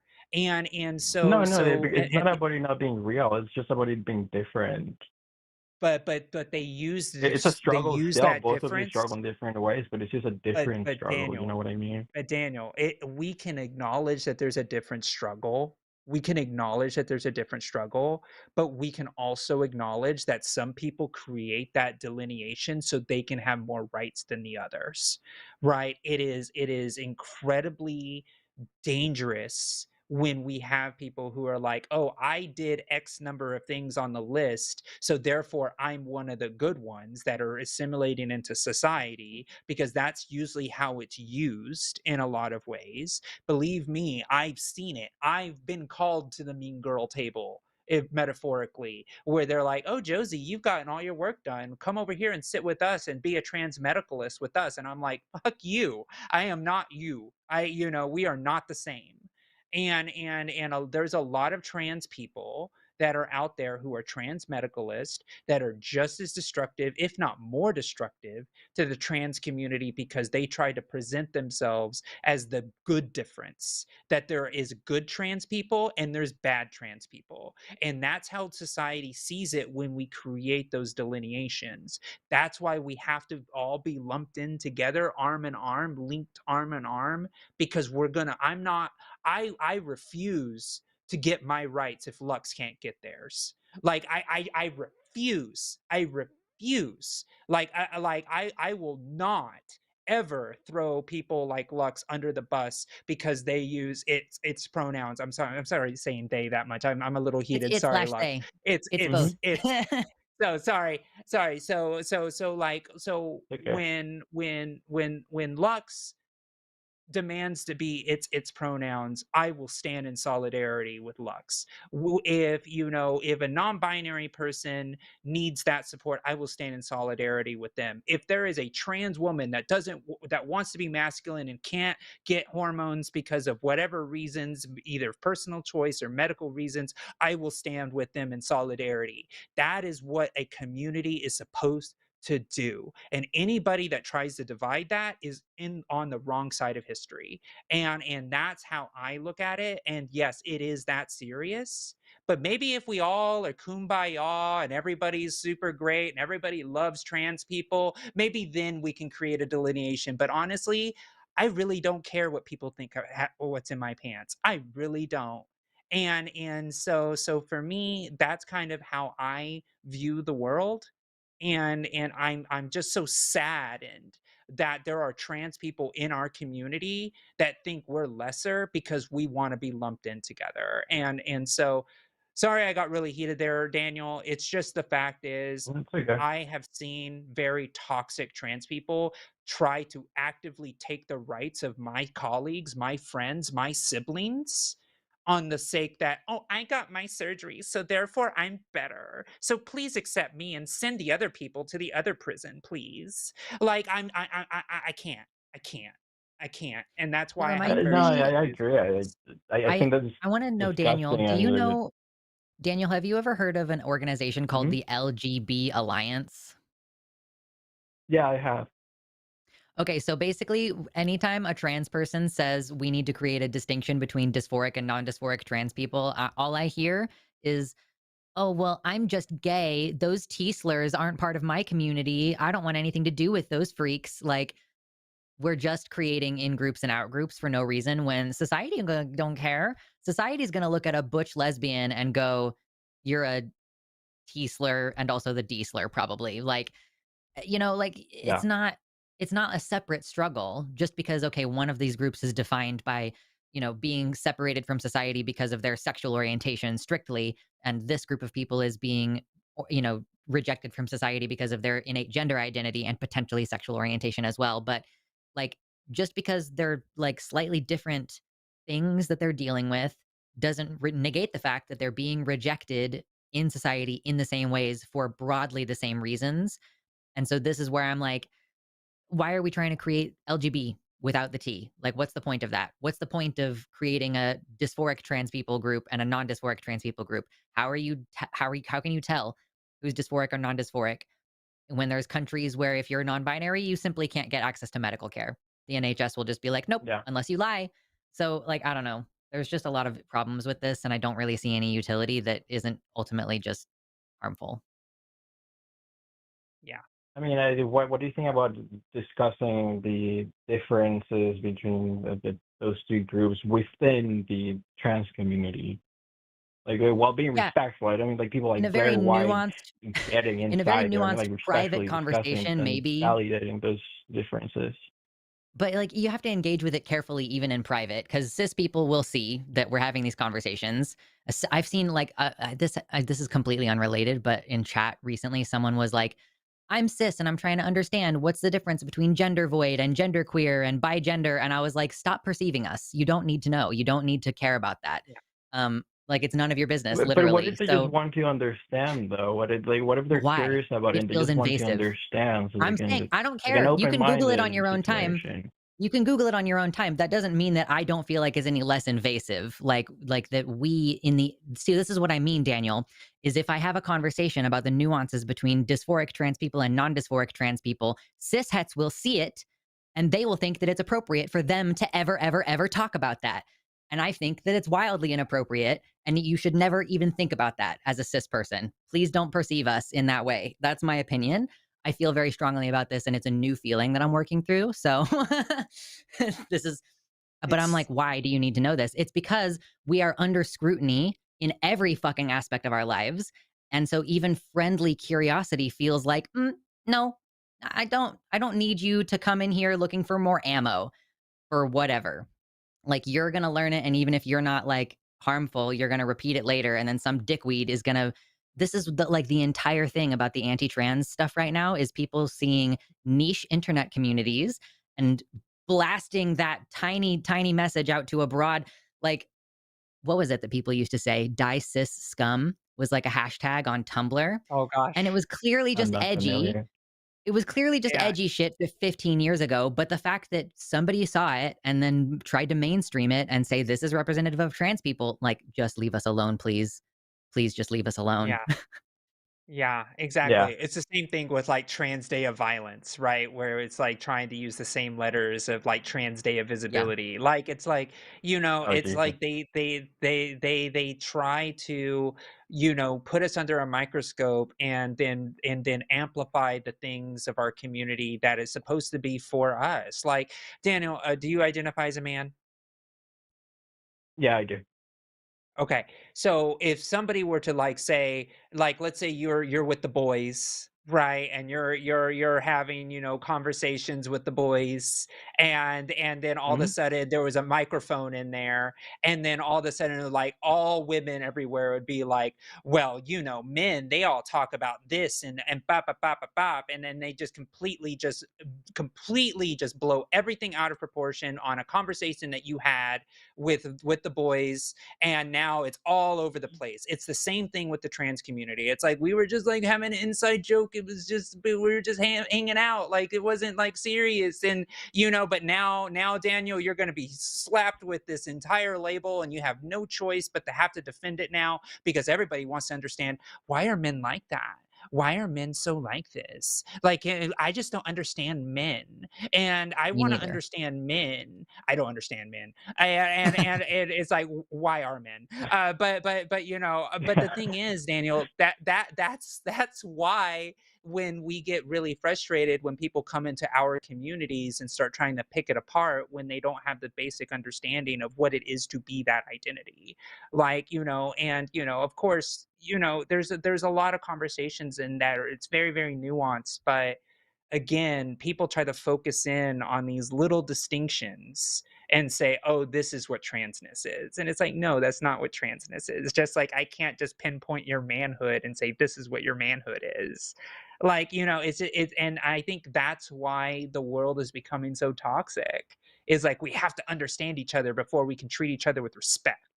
And it's just like, I don't think that's right. I think that we can respect each other without having to understand each other. Like, I think we can just let people live and be who they are and just experience the difference with grace and love instead of scrutiny and criticism. And that's what we're doing. We approach each other's identities with scrutiny instead of actually just embracing the differences. And I know I'm like going into like elementary school reading, but that's essentially what it is. We're supposed to love each other. We're supposed to be like, "Oh, you're different? Oh, you like chocolate? Cool. I like vanilla, but we could still be friends."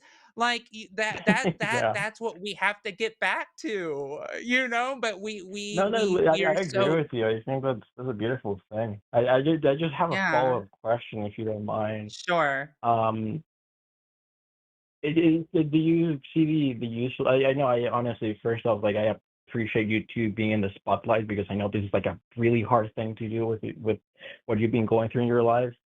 Um, with it, I'm wondering if you see the usefulness though, if approach it with respect, being able to educate people and make people understand each other. Because yeah, of course, the respect is important, but don't you see a value also in people understanding each other, I understanding think each other's that experiences? no, I don't. Oh, you're muted, I Lux. muted. It's as simple as some people seek medical care and some people don't. Like, I don't Yeah. really think we need to go into the nitty-gritty of, like it's like maybe you don't perceive it this way because nobody's ever put it to you this way before, but, like, a gender dysphoria diagnosis is a diagnosis of mental distress that is serious enough that that it keeps you from functioning in some way in your life. So, Yeah, when I'm we're aware. talking I about like to this talk to people about this. yeah, yeah, yeah. So when we're talking about this, when we are making a distinction between dysphoric and non-dysphoric trans people, we're talking about like an extremely invasive part of somebody's personal medical history, No, and I'm not we talking can't about the know. medical part So, anymore. I just mean like so, the trans people in but it is. general, like That's just what I'm saying, though. cis-het That's what I'm people saying is trying like to understand trans dysphoria people is a in medical general. diagnosis. The current model that we have Yeah. right now is that dysphoria is a medical diagnosis. You can't get medical care unless you get that diagnosis. So I Hmm. just, if you're trying to educate other cis people about trans people, then it can be as simple as some people seek medical care and some don't, or like some people are more distressed or less distressed, but we all experience some level of dysphoria or we wouldn't identify as fucking trans. Like that, it could just be a social dysphoria with like, I don't like that my parents treat me this particular way. I don't like that I'm expected to do these things that are gendered, whatever. We all have at least some level of social dysphoria. And just saying, like, okay, yeah, some people seek medical care and some people don't. If that's what you're asking for, is like, how can you communicate this to a lay audience? What is critical information for a lay audience? I don't think it needs to go any further than that. Agreed. Agreed. All right, fair enough. That's why trans And that's why trans is the word there's most some people use. usefulness in. Sorry, go ahead. That's why we say trans most of the time. We talk about trans people. Like, I don't even say transgender very often. No. Right? Like, I Yeah. use trans most of the time because it's a broad spectrum of experiences, and if you are not cis and you identify and are trans, that's how it goes, and it allows us to talk more generally about our communities, right? Like, it's as simple it's like, Black people or Asian people or Indian people. Like we could go deeper and go to South Asian people. We can go to Indian, like, you know what I mean? Like, you can go deeper or like regional, but again, if you're talking about an entire community group, it's important to try to include everybody when you're talking about human rights.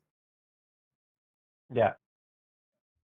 And that's why we use general terms, because there's a general Yeah, fair enough. population of people who are trans that don't have human rights right now, regardless of how they land on that spectrum.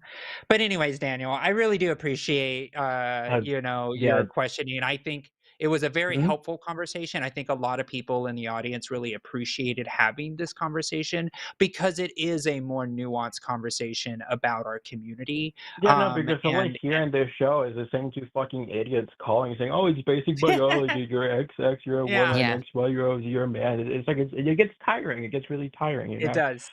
It Because does. like It I does. mean, I'm studying biology. I'm doing my undergrad right now. I'm partially inspiration from Forrest Balka. I'm pretty sure you Yeah. know him. Hell Yeah, And of yeah. course.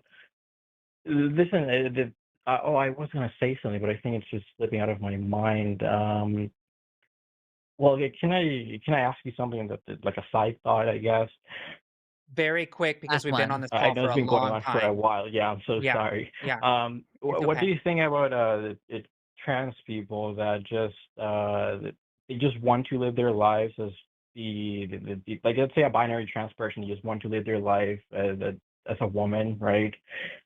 And they don't want to associate with the trans community. They have solidarity for them. They absolutely do, but they just don't want to be known as trans. They just want to live as a woman. You know what I mean? Do you think that's a I'm valid not thing as gonna well? judge.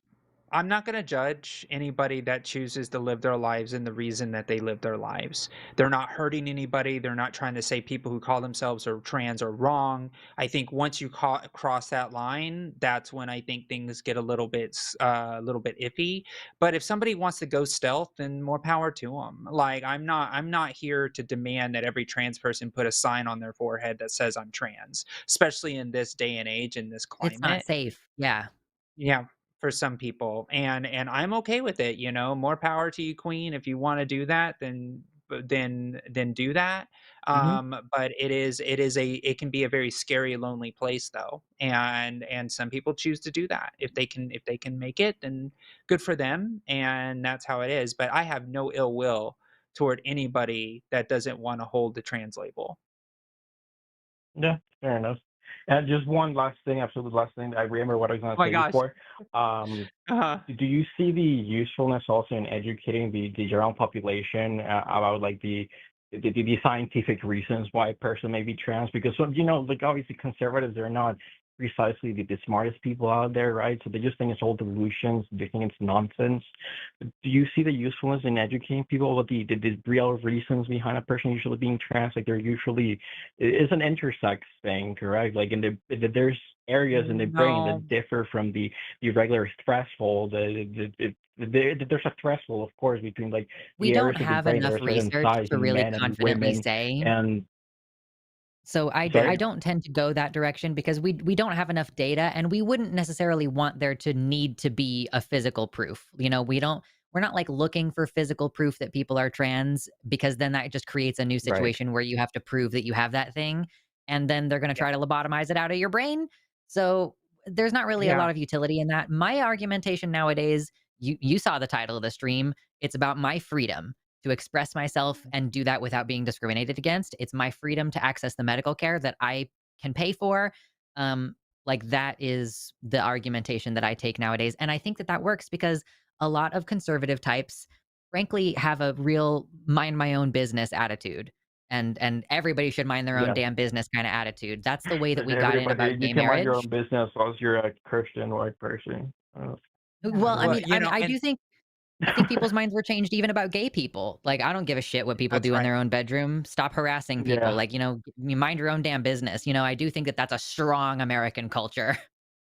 Yeah, and yeah. people used to try to find out the reason people were gay too. And then guess what? We Really. gave up on that because people are just gay. People are just trans. It doesn't need to be scientific. It doesn't need to be that deep. It's just that people are just living their lives.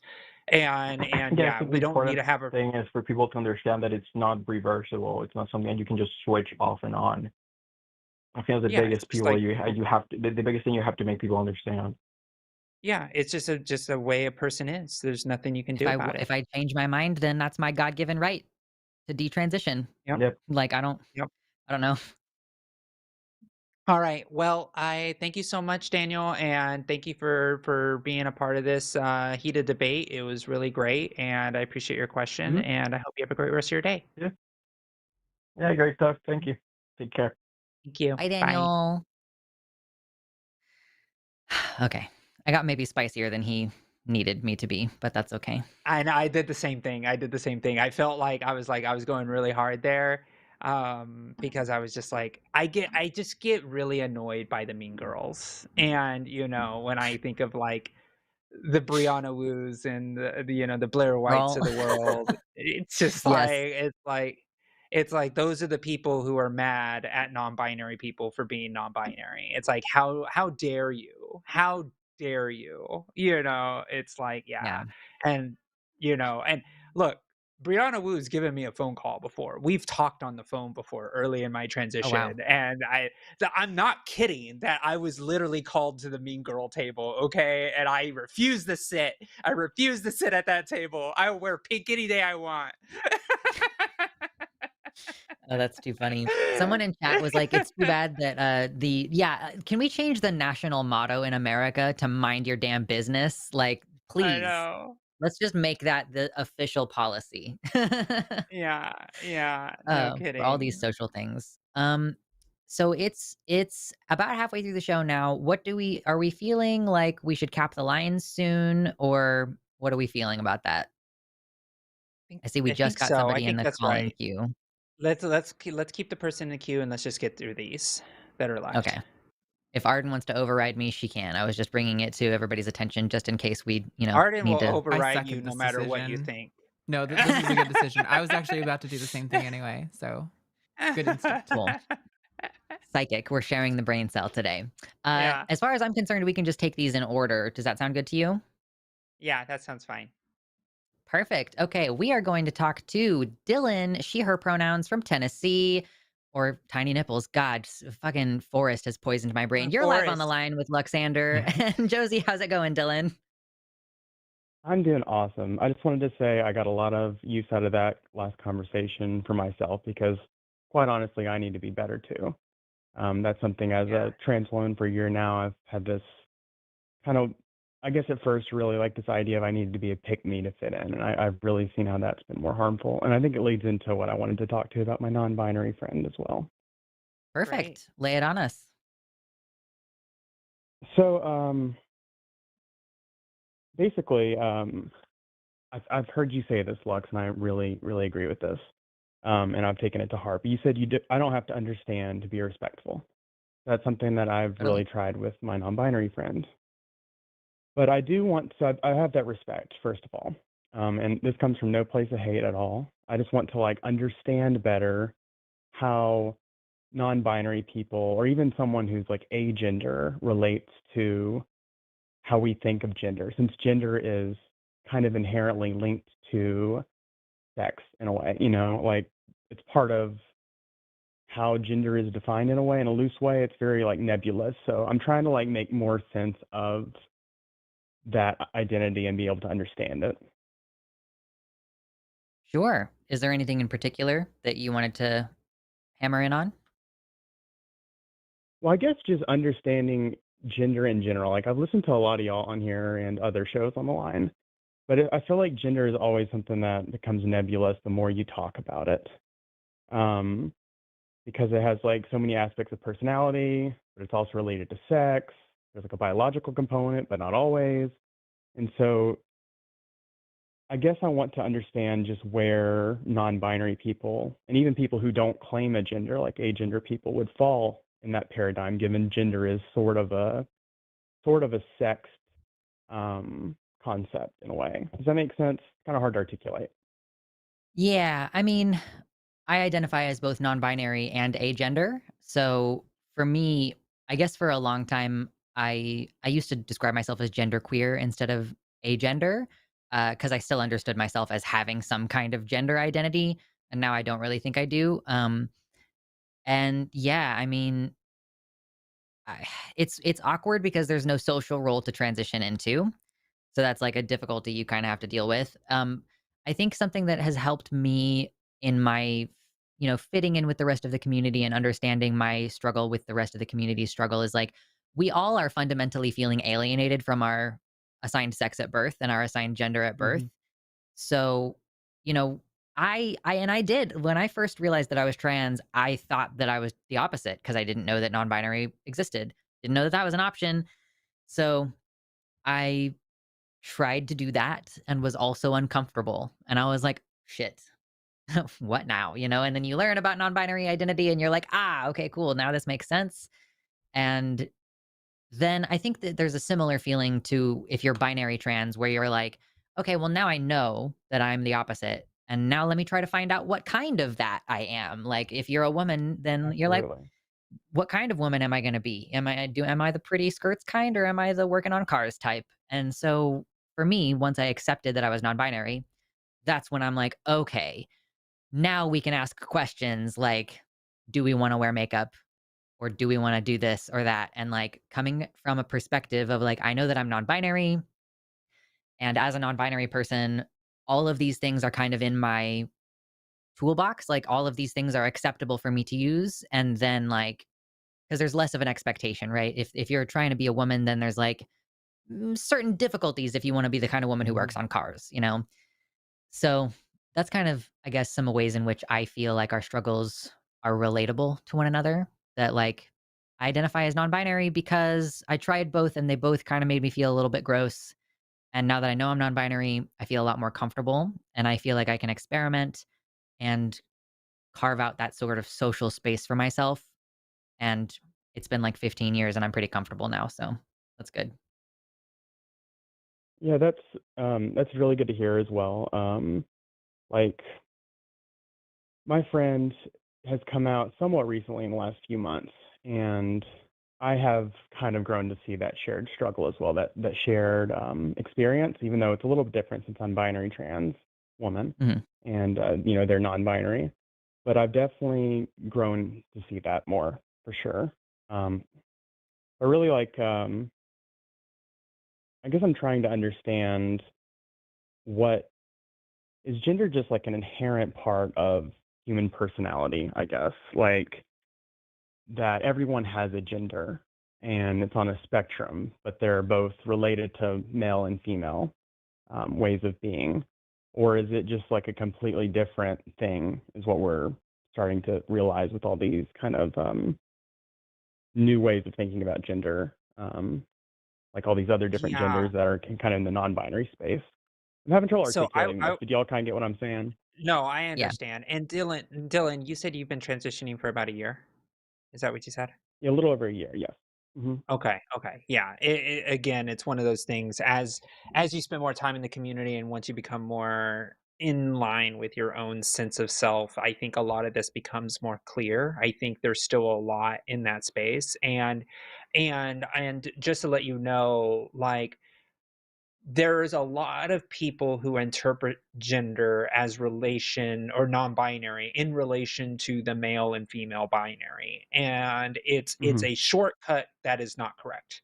It is not meant to be in between or either. It is a situation where we have to accept people for who they are outside of the social constructions, which is man and woman. And I'll say this, right? This is why patriarchy is so toxic, is because a lot of people um compare femininity in relation to masculinity, for example. and Hmm. and it is not good to do that, obviously, because we shouldn't be comparing someone's femininity based on someone else's masculinity, for example. That's how we get oppositional sexism, such as like femininity is weak, masculinity is strong. And it's like the Hmm. intellectual or academic way of looking at how gender presentation is seen on the masculine and feminine scales. But in reality, those scales are inherently not correct, because you have masculine, feminine, but yet there are people who are not on that scale at all, which they are just people. And that is where we should kind of see how people show up. If somebody says they're non-binary, and it takes practice, right? We are socially constructed. We Hmm. are in a social construction Oh yeah. of the way we are raised in the society that we are given. So there is a little bit of deconstruction that has to happen from our Oh own yeah. understanding of what gender is, when we look at someone else with a new lens. And that new lens is a person, regardless of where they fall on a spectrum of a gender. It should never be in relation to masculine or feminine, unless the person Hmm. who you are trying to think about does that for themselves for you to understand. But again, those are shortcuts for the lack of language that we have. Language is limited, and we are still Hmm. every day getting better at describing people's lived experiences. Because think about where we are now in 2025 when we talk about gender and expression and sexual orientation versus where we were in the 1800s. Like Oh yeah. it's like you can't even compare the two. They're so dynamically different. There are so many new words in the dictionary that helps us put that tapestry into fruition. Who knows what it's going to look like in 2100, right? In 2100 we may have all these words that are completely different, and we're like, oh my gosh, how did people explain gender in binary, non-binary terms? That doesn't even make any sense. Like, Hmm. so we have to let the language evolve, and it takes deconstruction of how we see the world for us to be able to identify things more accurately. And it's not easy. And I'm using the word deconstruction strategically here because even when you are removing yourself from a religious context, you have to Absolutely. deconstruct your worldview to live in a world that there is no God, right? If you are removing yourself from Yeah. the understanding of there one day there is a God in your mind and then the other day there isn't, you still have to And deconstruct the world of what it looks like in the godless world that you are now that now you accept. It's the same thing with the gender and world. You have to deconstruct I where think we that's come where a from. lot of my baggage is coming from is growing up. I grew up very fundamentalist Christian. I'm an atheist now. I think a lot of that patriarchy, like you're talking about, it's baggage I'm carrying over from that, and I've started to become more aware of that lately. And Mhm. I guess that is a helpful way for me to think about it. It's really helpful is how there's men and women, and then there's like these other categories we can sort of start creating as a culture. Is that kind of what you're saying? Yes, absolutely, and I can Okay. say that from my perch at almost 6 years transitioned, right, where I am Hmm. versus your 1 year, and I think about where I was at 1 year ago, like the last conversation that we just had on before this call, which was I was completely ignorant to understanding non-binary people because I was still in the process of understanding Hmm. my own gender identity. So Yeah. there was like a lot that I had to deal with because it all hit me all at once like a boulder because I didn't have the intellectual understanding of what these concepts were, and I was kind of stumbling through them in the dark, and I said some stuff that I would never repeat again because I was just a freaking Oh yeah. new baby trans and I didn't know what the hell I was talking about in a lot of things because I was still stumbling around in the dark, right? And so it's going to take, enlightenment, right? Ha ha ha, about lightening the Hmm. room of the darkness that you're in, and it's going to take time and you're going to grow and it's okay to stumble. It's just important to Yeah. understand that there's still a lot of learning that needs to happen, even I'm for certainly me, thankful even for the for growth Lux. and learning as well. Yeah, Yeah, exactly, I'm very embrace it. thankful for the learning, and I think my friend being non-binary has been a real way for me to unpack a lot of those things because I used to have very invalidating views towards non-binary people, and I much less don't anymore. And I really have a respectful, accepting view of it now. I'm just trying to understand it better because it's so outside of, I guess, what's been baked into me from my religious upbringing, and not to mention just like the culture we live in, like y'all talk about all the time. That has reinforced a lot of that. So this is difficult to unpack, and I think that's very helpful, what y'all said. Yeah, yeah, for sure. Awesome. Well, thank you, Dylan. Thank you for talking that out with us. Absolutely. And just a quick curious, because of what I do for a living, I'm used to reading a lot of medical literature. Is there like any sources y'all like to use talking about like psychology of gender and those types of things so I could understand better that you all like to use? Psychology or like I like this book here, Transgender History, by Susan Stryker. This was a good book to kind of like talk about like the historical context of what trans people in America and in the world kind of like, grew Hmm. into more mainstream understanding. I also highly recommend The Whipping Girl. The Whipping Girl is a really good book that allows you to kind of help you deconstruct the patriarchy and trans misogyny in general. I highly recommend that Hmm. as well, Dylan, especially now in your transition of having to deconstruct that toxic masculinity that is baked inside of us. We have to understand where that trans misogyny is and what that looks like when we go through the world as trans women. I think is a really good way, and it also talks very deeply about oppositional sexism. I would start there, Hmm. and I don't know, Lux, if you have Sounds any good. any book recommendations. I am not the strongest reader, so I don't have a like, I mean, I reference, like, Julia Serrano and her article on Medium about trans youth healthcare because it is so full of documented, Hmm. like, here's a study, here's a study. It does focus on the youth aspect of it, but that's, like, the one kind of thing that I direct people towards, so sorry I'm not more helpful.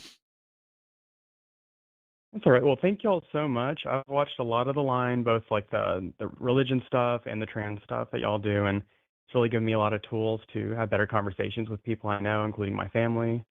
Um, so thank y'all so much for what you Great. do. It's been so helpful to me. I've watched a lot of y'all for the past year, so Yeah, Well, we thank you, appreciate it. Joanna.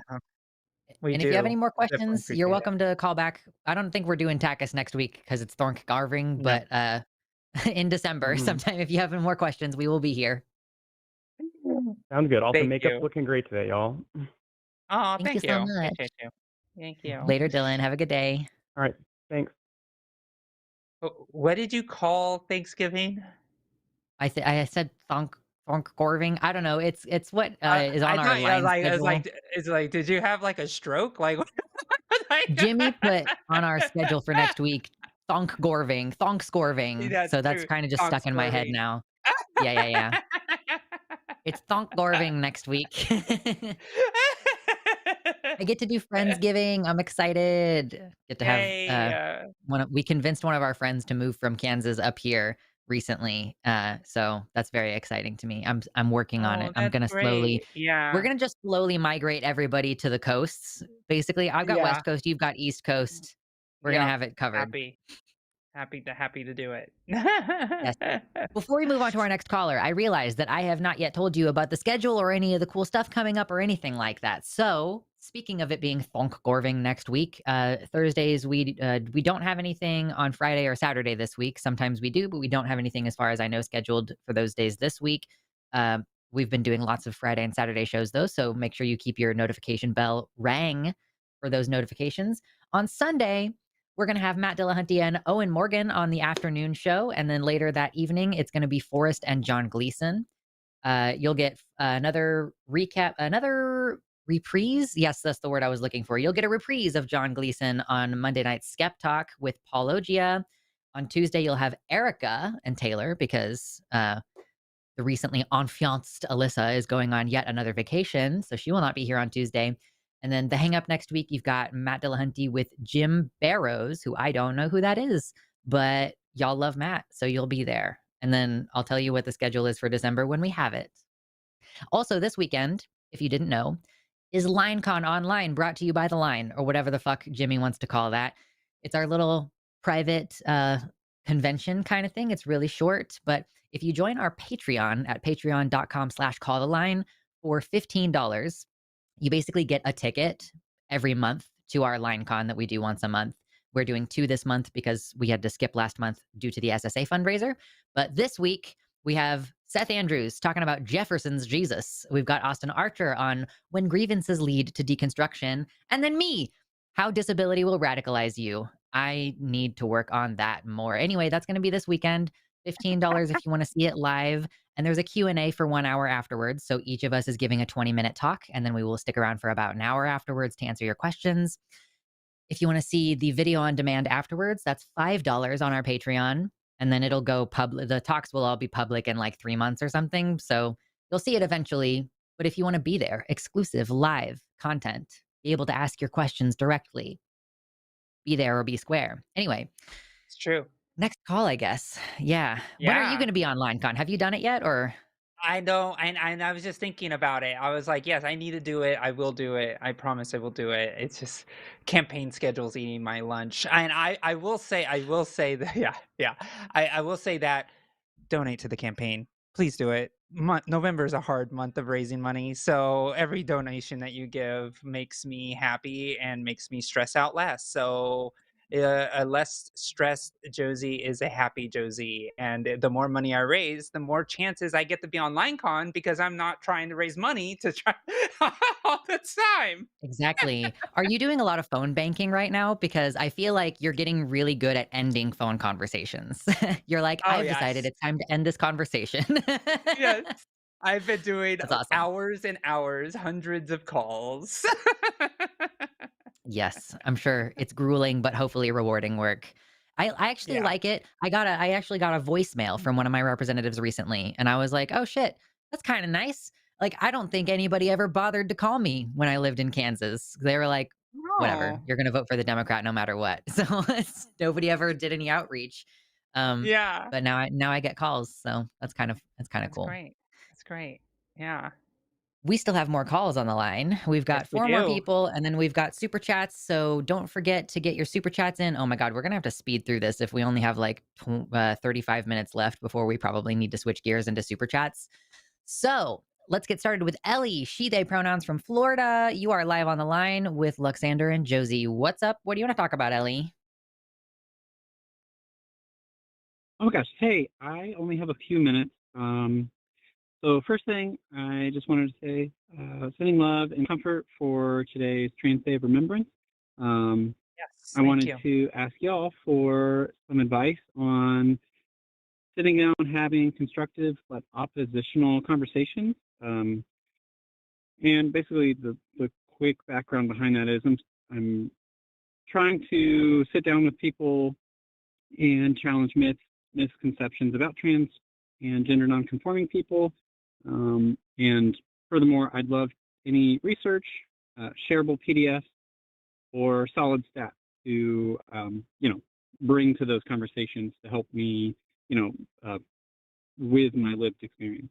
So that's that. Yeah, absolutely. So I will say this. When you're having a conversation with somebody face to face, you want to make sure that there is rapport built between you and that person, and making sure that both of you are approaching the topic in good faith. It is very different than an online conversation where people can be faceless behind a monitor and be much more cruel. But when you are having these conversations with people, always start with shared values. Start with what you agree on first. So, like freedom, people's ability to express themselves, people's ability to possibly get, health care, and have privacy in healthcare coverage and needs. Those type of things are usually really good shared values to start with. And once you can agree on those things, then it's really a good idea to then start the conversation on the things that get a little bit more spicy, such as gender identity, the ideas between sex and gender, and those type of things. I think will help you start with a really strong baseline, because when you're having a conversation with somebody face to face and then all of a sudden they start going off the rails, it's like, wait, you agreed that doctors and patients should have the ability to work with each other and get the doctor prescribed healthcare that they need. Or wait, I thought you agreed that, we want freedom of expression in this country. Like, if you're able to create those touchstones at the beginning of the conversation, you could always go back to them to touch them, to be like, hey, didn't we agree that this is a shared value? um, that will help you humanize the conversation rather than starting with the most disagreeable points. And I'll show you, and I'll tell you quick story. So yesterday I was at a candidate event, and there was literally a woman there who's a Moms for Liberty candidate. Like, she literally hearkened public schools to like slavery. And I was in a circle conversation with her, but actually, you know what I did? Because I knew I was not going to be able to have the long conversation, is I just walked away. I didn't even have the conversation with her. I went and talked to other people. I didn't even want to waste my time. And so that's another thing I want to say is, give yourself time. If you don't have time to have a conversation like that, don't do it or hold it off until later. These are things that you got to give yourself, because it's the worst thing is when you're under a time pressure and you're like, oh my gosh, I want to start with the oppositional stuff first. You may never get there, and you're only going to entrench somebody more in their views. Because believe me, in my mind, I wanted to go up and be like, so what do you think about trans kids in schools? I wanted to start there, but I knew that that wasn't going to lead to anything good, so I decided to talk to people who were probably going to vote for me instead. And so it's a situation where you want to pick and choose your battles, and you want to talk to people who are willing to actually have a good faith conversation with you. I know I just threw a lot of stuff at you. No, that was all great. And I really appreciate that. Yeah. Do y'all have anything? And I love, something you said earlier to another caller was like, paraphrasing poorly, was something like scrutiny versus like universal regard and like embracing each other. Um, Hmm. And that Yeah. kind of goes back to what you said as far as like finding common ground to work through those spicier um, parts of logic maybe that we disagree on or have to work through together as long as we have that rapport. I get that. That makes sense. I appreciate that.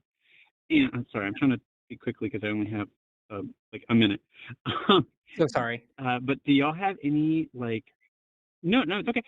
Do y'all have like any, I don't know, like a one pager that I can like, here is some information if you're willing to read through it, and then like, we can come back after you've like read through it and can work through things that you have questions about. Is that something y'all have? I mean, Basically, like I that said has earlier, research. I recommend Julia Serrano has a great article about trans youth healthcare on her Medium page that I just think is a great one or resource if you want data.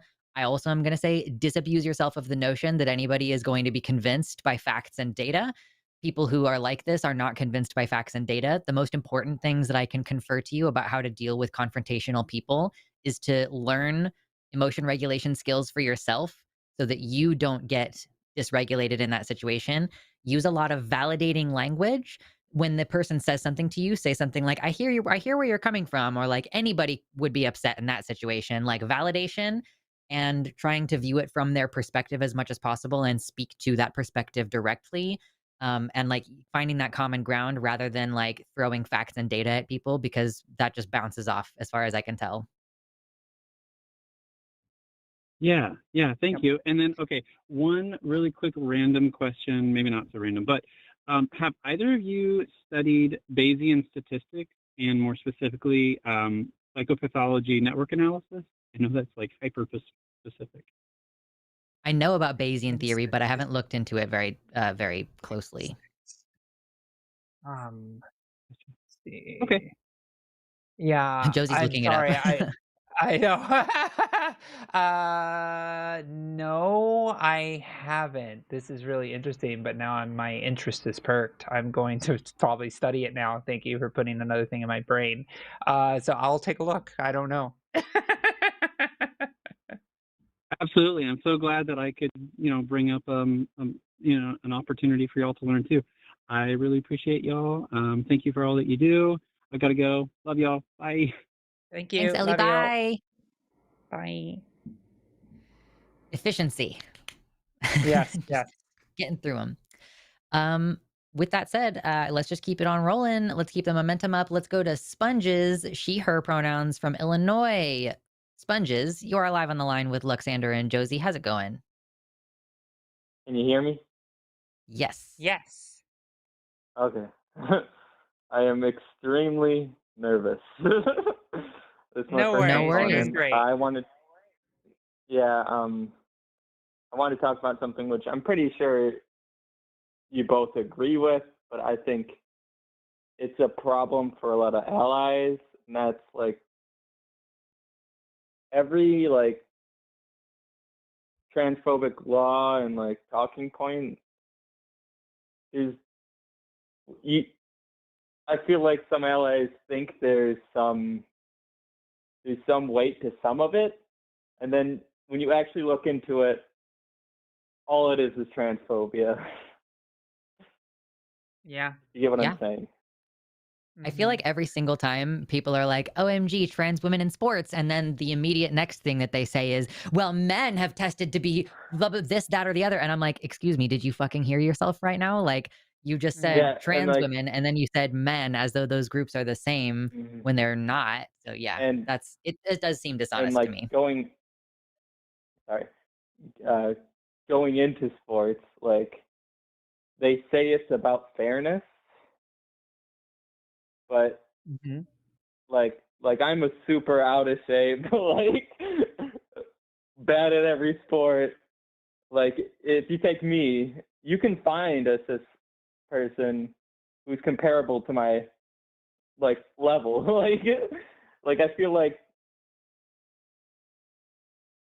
if you have two people with equal athletic abilities and one person can play and one person cannot, and the only reason that one person can't play is because they're trans, then there you go. Yeah. Yeah. Exactly.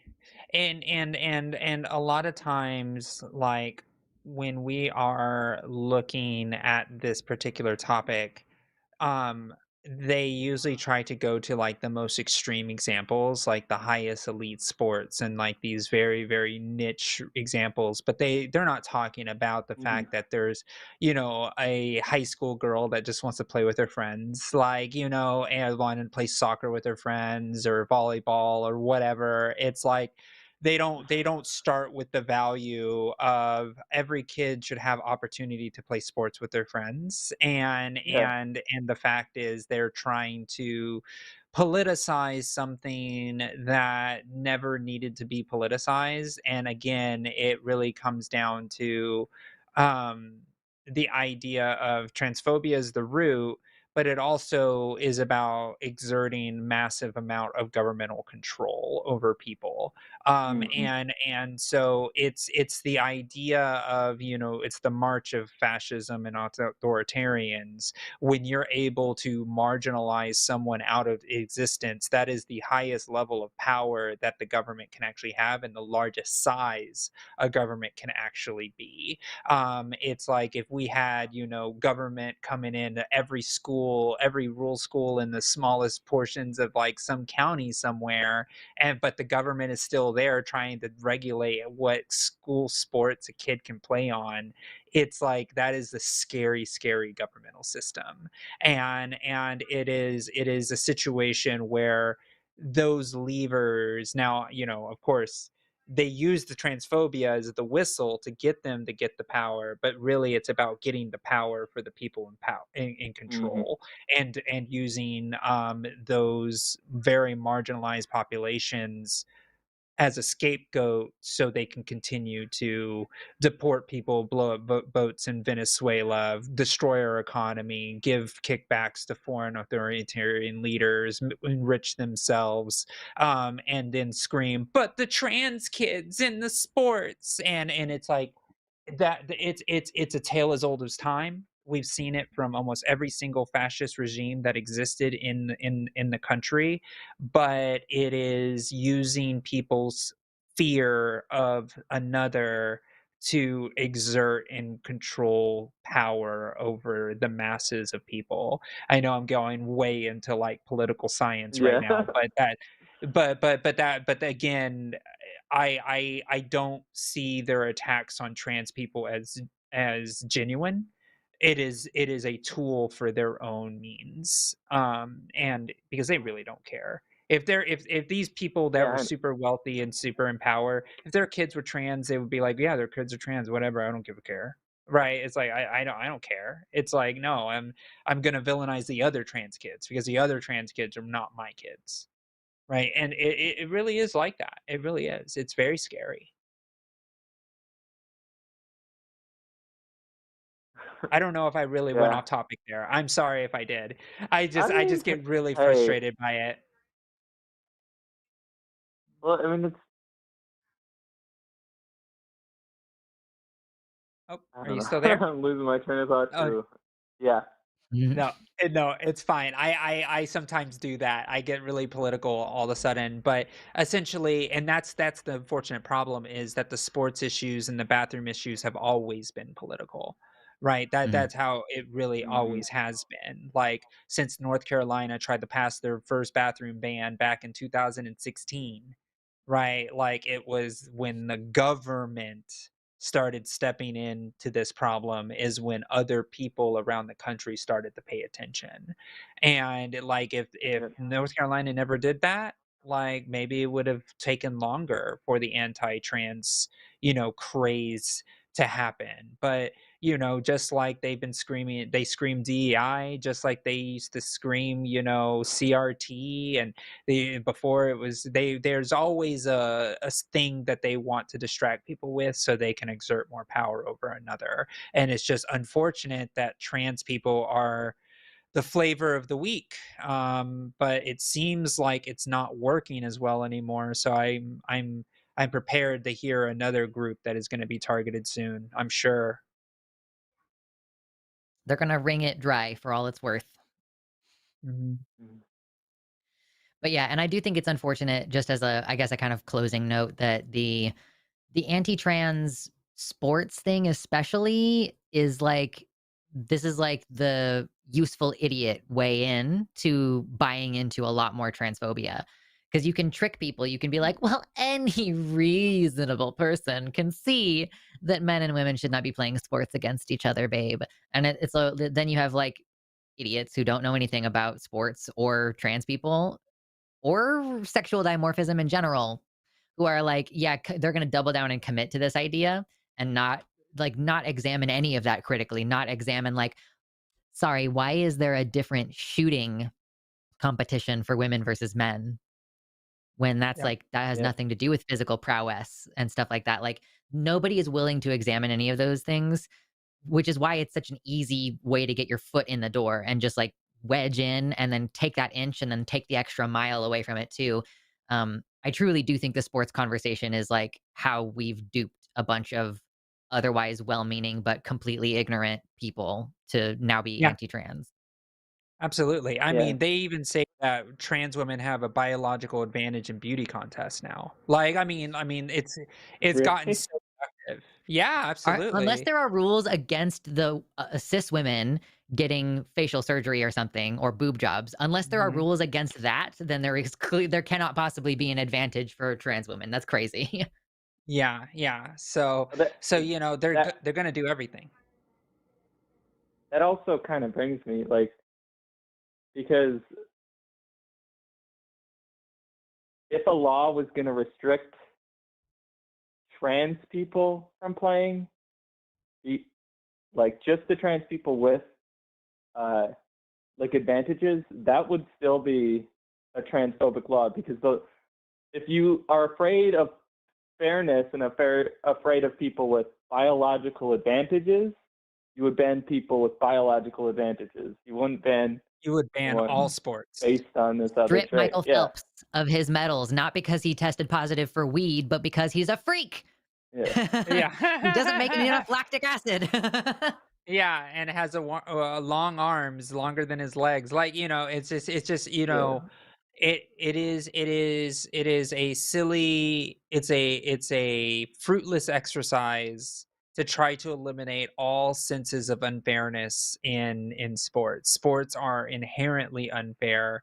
That's what makes sports exciting. When somebody works so hard to beat somebody that does Mhm. have the height advantage or the weight advantage or the muscular advantage or whatever it is, but to see an underdog win, oh, it feels so good to see. It's like, wow, Also, that person persevered.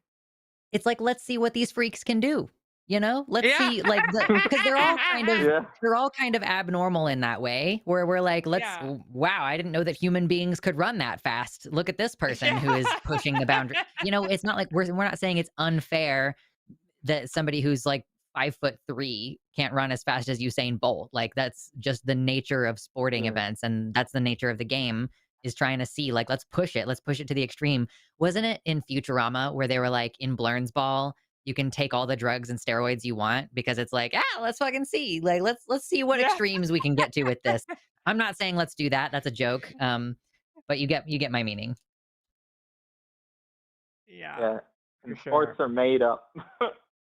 Yeah, We they made them are. up. Yeah, So we did.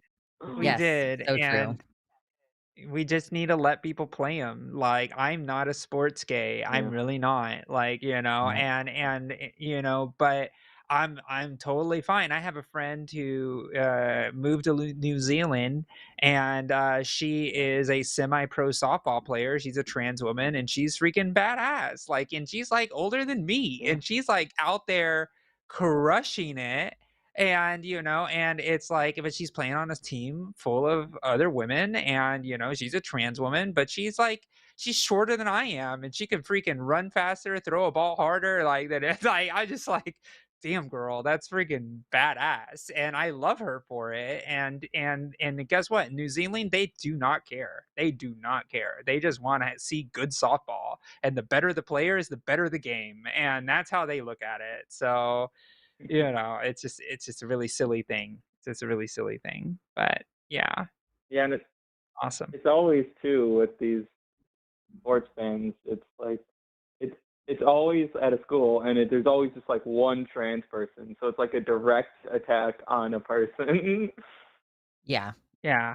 it's Yeah, And usually a absolutely. it's child, really like sad to see. one child in the whole Yep, state. We're passing a whole law about it. and Yeah. nobody can even refer to them by like their name or anything. Like even the news, Yeah. every news that outlet. Now the favorite thing is biological male is like all people can Yeah. say To be fair, let's it's not when they're publicize the talking names about of children. children who are under national scrutiny all of a sudden. Like, Yeah. that's okay, in my opinion. But thank you so much, Yeah. Sponges. Did you What was want to that? get a last word in before we grab our last two? Oh, I was just saying, let's not publicize the names of children who are being scrutinized for their Oh, sports that too. Yeah, that participation. too. Yeah, yeah, yeah. Well, Yeah. not names. Um, Yeah. I'm just saying maybe don't dehumanize them. Yeah. I agree totally. Exactly. Well, thank you so much for calling, Sponges. We're gonna grab our last two callers because we're starting to get to the crunch time at the Yep. end of the show. But thank you so much, and feel free to call us back if you have any more questions later on. Yep. Bye. Bye. I Keeping it rolling. Let's talk to Trisha, she, they pronouns from Montana. Trisha, you're live on the line with Luxander and Josie. How's it going? Hey, I'm doing all right. How are you? doing Doing good. okay. Sorry, silly question. Anyway, um, Yes. yeah, so the reason I'm calling is I run into some interesting like social situations. So, quick background, I'm like 6 months into transition at age 40, and um I've run into situations where like I've run into people and like I've known them from before I started transitioning and like they accept me as who I am and everything, but they don't really seem to accept that they know who I am before. Like they'd almost What do you rather mean? I was a new person. And Oh, it's I see. Hmm. strange. And I'm wondering if any of you have ever dealt with anything like that. I have. I have not. That's Yeah. crazy. What happened, I Josie? I Please explain to me. yeah. Yeah. There were a couple people, they've actually changed their opinions since then, but it was early in my transition as well, where they thought that they needed to mourn the person that I was. Like, and it was like a really weird thing because some people like take the word dead name literally and they're like, "Oh, that name is dead. The person that used to be is dead. So you're a new person," and they try to like completely avoid the past, which is not correct, right? Like who you are as a person from birth to death is who you are as a person. So usually what I say is refer to me as my name and pronouns, past, present, future, but I will not say that I didn't exist before my transition. And so there is a conversation you just got to have and just be like, look, I'm not ashamed of who I used to be. I'm still that person inside. All I am asking you is just to refer me as, she, they pronouns and Trisha, right? Like that is Mhm. the conversation you gotta have. And I think you just need to have that conversation because they may be thinking that they're doing you a favor. They may be thinking that, oh, I just need to do it this way because it's the easiest thing for me to do for this person. But you just need to be honest and be like, no, that's not actually what I expect you to do. Have you had that conversation with them? Well, I mean, I've had that conversation with some of the people who are closer to me, and that's not so much of a problem. It's more like, so I go to local concerts, big concerts, whatever, anything we can go to. I'm a big fan of live music. Um, and so people in the music scene, in the metal community especially, or punk community, who I know like as acquaintances in the community, but not like they don't like we don't really know we're not really friends, per se. And I'm like, yeah, great, you're you. And then they're like, oh yeah, I remember last time you told me about such and such band. And they're like, what? Who? Who are you now? So it's like, but Oh, they that know who I am, but they don't know who I am. I don't know. And wait, like, that's so yeah, strange. Yeah. Is like you like, do bring up you that you've had did this conversations before, did and they hormones hit you get like a really truck or feel something? odd. Do you actually look that What was different that? than you did last year? Well, okay, in a way, yes. I mean, I don't think that like, especially my face has moved that far. I definitely don't pass at all, but I am completely out and like not doing the two life thing at all. Completely out as I trans would and be witch. like I Um, would be like, "Are you okay?" but If somebody was like, but "I'm the gonna other act thing, like I don't know who you are," that's crazy. well, there is one thing, and that is that until I started HRT 6 months ago, I had a full beard. Like my beard was about down to where my tits are now. Um,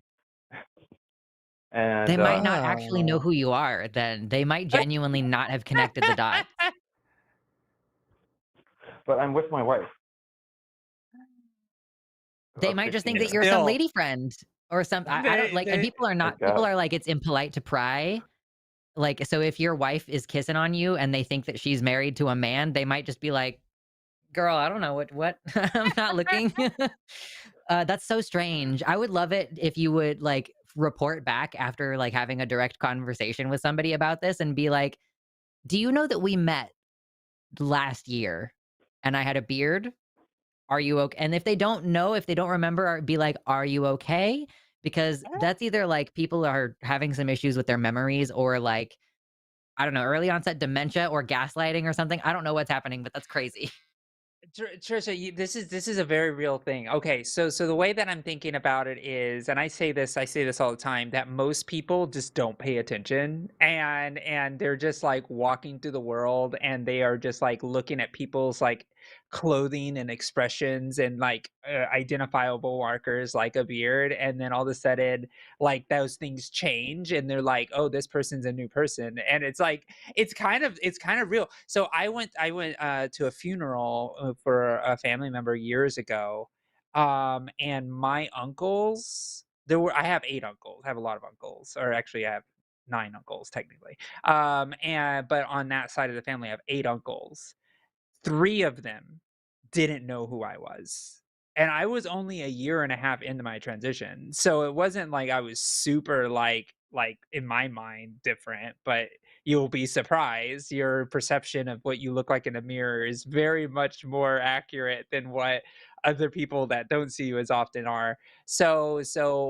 I had to tell my uncles, I was like, you know who I am. Look at me, look at my eyes. And they were just like, oh my god. And I was like at first and I was just like, How did no one in the family just like talk about this all over the place?" And they just didn't. And they thought I was there as one of the wives or girlfriends of one of the people in the family. They were like, whose girlfriend are you? Like they literally said that, and I was just like, you know who I am, deal. And And they're you're like, like you're sitting there like, "Theo." yeah. And they're like, and it like completely caught them off guard and shocked them. But so maybe you're just serving, girl. That's what it is. You're just like you are, you just look so good that you have completely That's just so nice. embodied Trisha to a point Well, where like Breaking these these cis people's folks maybe, brains. yeah, well, exactly. and it might be a little bit of what some of the earlier conversation was about because like I'm kind of the hippie chick who runs a mechanic business. So Mm. like we I get to talking to people and they get to talking about cars and I'm like, oh yeah, call the business. You know, you've got the number. And they're like, what are you talking about? Mhm. Yeah. Yeah, see, I think you're just serving. I think you're just doing a really great job, and I think people are just being, I think you pass more than you think you do. That's what I think it is. Hmm. Because we always think that, especially early in our transition, we're just like, "I don't look feminine enough. How do you not see what I see every day in the mirror?" But yeah, people are just oblivious. People are absolutely oblivious. Hmm. Well, yeah, I don't know. Next time it happens, I will ask ask them what they're thinking and let you guys know.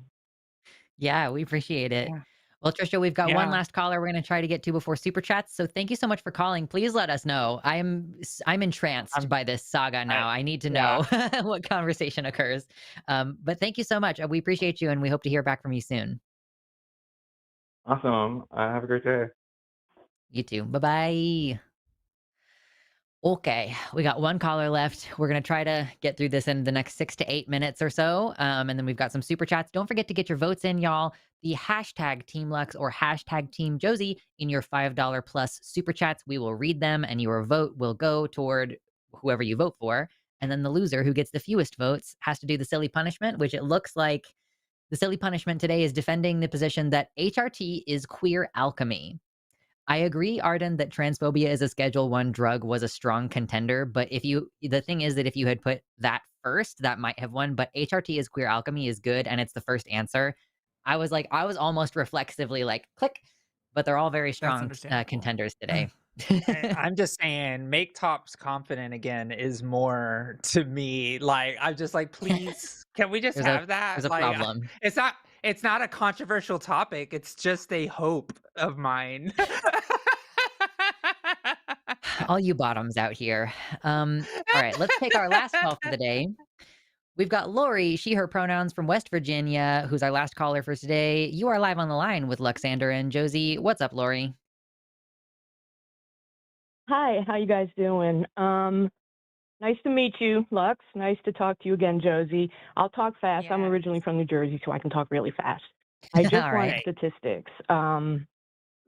1% or less than 1% of the population is trans, identifies as trans. Is that correct? It's It like could 1 be to anywhere 2%. between 1 or 2. Yeah. 1 or 2? Oh, okay. Yeah. Out of those 1 or 2, which ones have completely transitioned, like yourself, Josie, had top bottom surgery, just went the whole 9 yards? Well, let me see in the study that I authored. Is the full report out now? Yeah, the health and well-being is. Okay. So the health and well-being report is out now. It's the U.S. Trans Survey that that we actually were able to survey 92,000 trans people across the entire country, every state, every territory, and we actually do go into some of it. So let me see, because I have the numbers of satisfaction, right? Like we know that out of the folks who do have transition related surgeries, they are like 98 percent, or I think it's that, yeah, 98% more satisfied with life, somewhat or a lot. So let me just look through this. Give me a second. Nope. Give me a second. I'm looking through. I'm literally flipping through the study. I actually have a hard copy, which I love. There are very Nice. few of these. Yeah. Let's see, experiences. Let's see, that's probably one more. Let's see, that's general health access. I think this might be it. I know, it's so funny. It's like, Lex, if you want, you can I'm vibe for searching a second. through as well. Yeah, I'm doing the 29% hard of copy. respondents reported that they had received at least one gender affirming surgery. There you go. So that's top surgery or bottom surgery. Mhm. That's on page 10. Okay, that's Oh, 29% of the Had received 1 some to kind of 2% surgery. total. Yeah, of the Okay. 92,000 who Okay. responded in this survey. Yeah. yeah. Over half of the respondents reported undergoing some form of medical transition, including hormones and surgery. So just with hormones and surgeries combined, it's more than half of the trans population, with Mhm. 60%. Um, and then Oh, okay. 88% respondents expressed a desire for gender affirming hormone therapy, while only 56 reported ever having it. So that means there's still a disparity there of access needs. We know that for a fact. And then Yeah. yeah, let's see. And then let's see, 29% of respondents, like we said before. So yeah, about 29% of the respondents said that have undergone something, at least something. And Something we surgical. could Yeah. go something surgical. Let me see if I can get the actual number on that one now. Yeah, I don't know that this distinguishes between bottom and top surgery at any point in the report, or at least I not in know this we have preliminary it in report. not in this report. I don't think we Okay. actually have it, but we did ask the question. It might be deeper in my data, Mhm. but I'm not the director of the project anymore. So, Did you have any other um, questions since we probably don't have the, number on that right this second? Well, what percentage just present as trans, oh, I and do have. are there trans people that they are trans but they don't present or don't do anything at all? It's just the way they uh, identify themselves. Yeah, we usually call that repression. Like, if somebody knows that they're Yeah. trans and they choose not to pursue it, which sometimes that happens when people are older, if they're like, "Well, my wife and kids, da da da, my job, da da da." So that does happen sometimes. I don't know how often those people respond to these kinds of surveys though, so I don't know how we would count them. Well, Oh, I okay. have a chart here that tells Mm. all of the individual surgeries that people want or do have or did not have or want to have. Okay. And so if you look at the US transgender surveys, if you go to ustranssurvey.org and go to the health and well-being report on page 46 and 47, it actually has the chart. So for folks that were assigned female at birth, for example, only 1% of the folks actually had, oh, so I guess 2% have had any form of bottom All of surgery. what you're saying. Yeah, so a form of bottom surgery, only 2% have actually had it, while 13, so about 24% want to have it. And about 50% said they were unsure. And then yeah, so that's kind of how that looked. And then Huge disparity for, between desiring the care and receiving the care on all of these procedures. yes, I'm absolutely. sure. I'm sure. Yeah, and then for where is it? Okay, so as far as trans women, only about 9% receive bottom surgery in this in this respondent pool, while 42% said they want Right. to.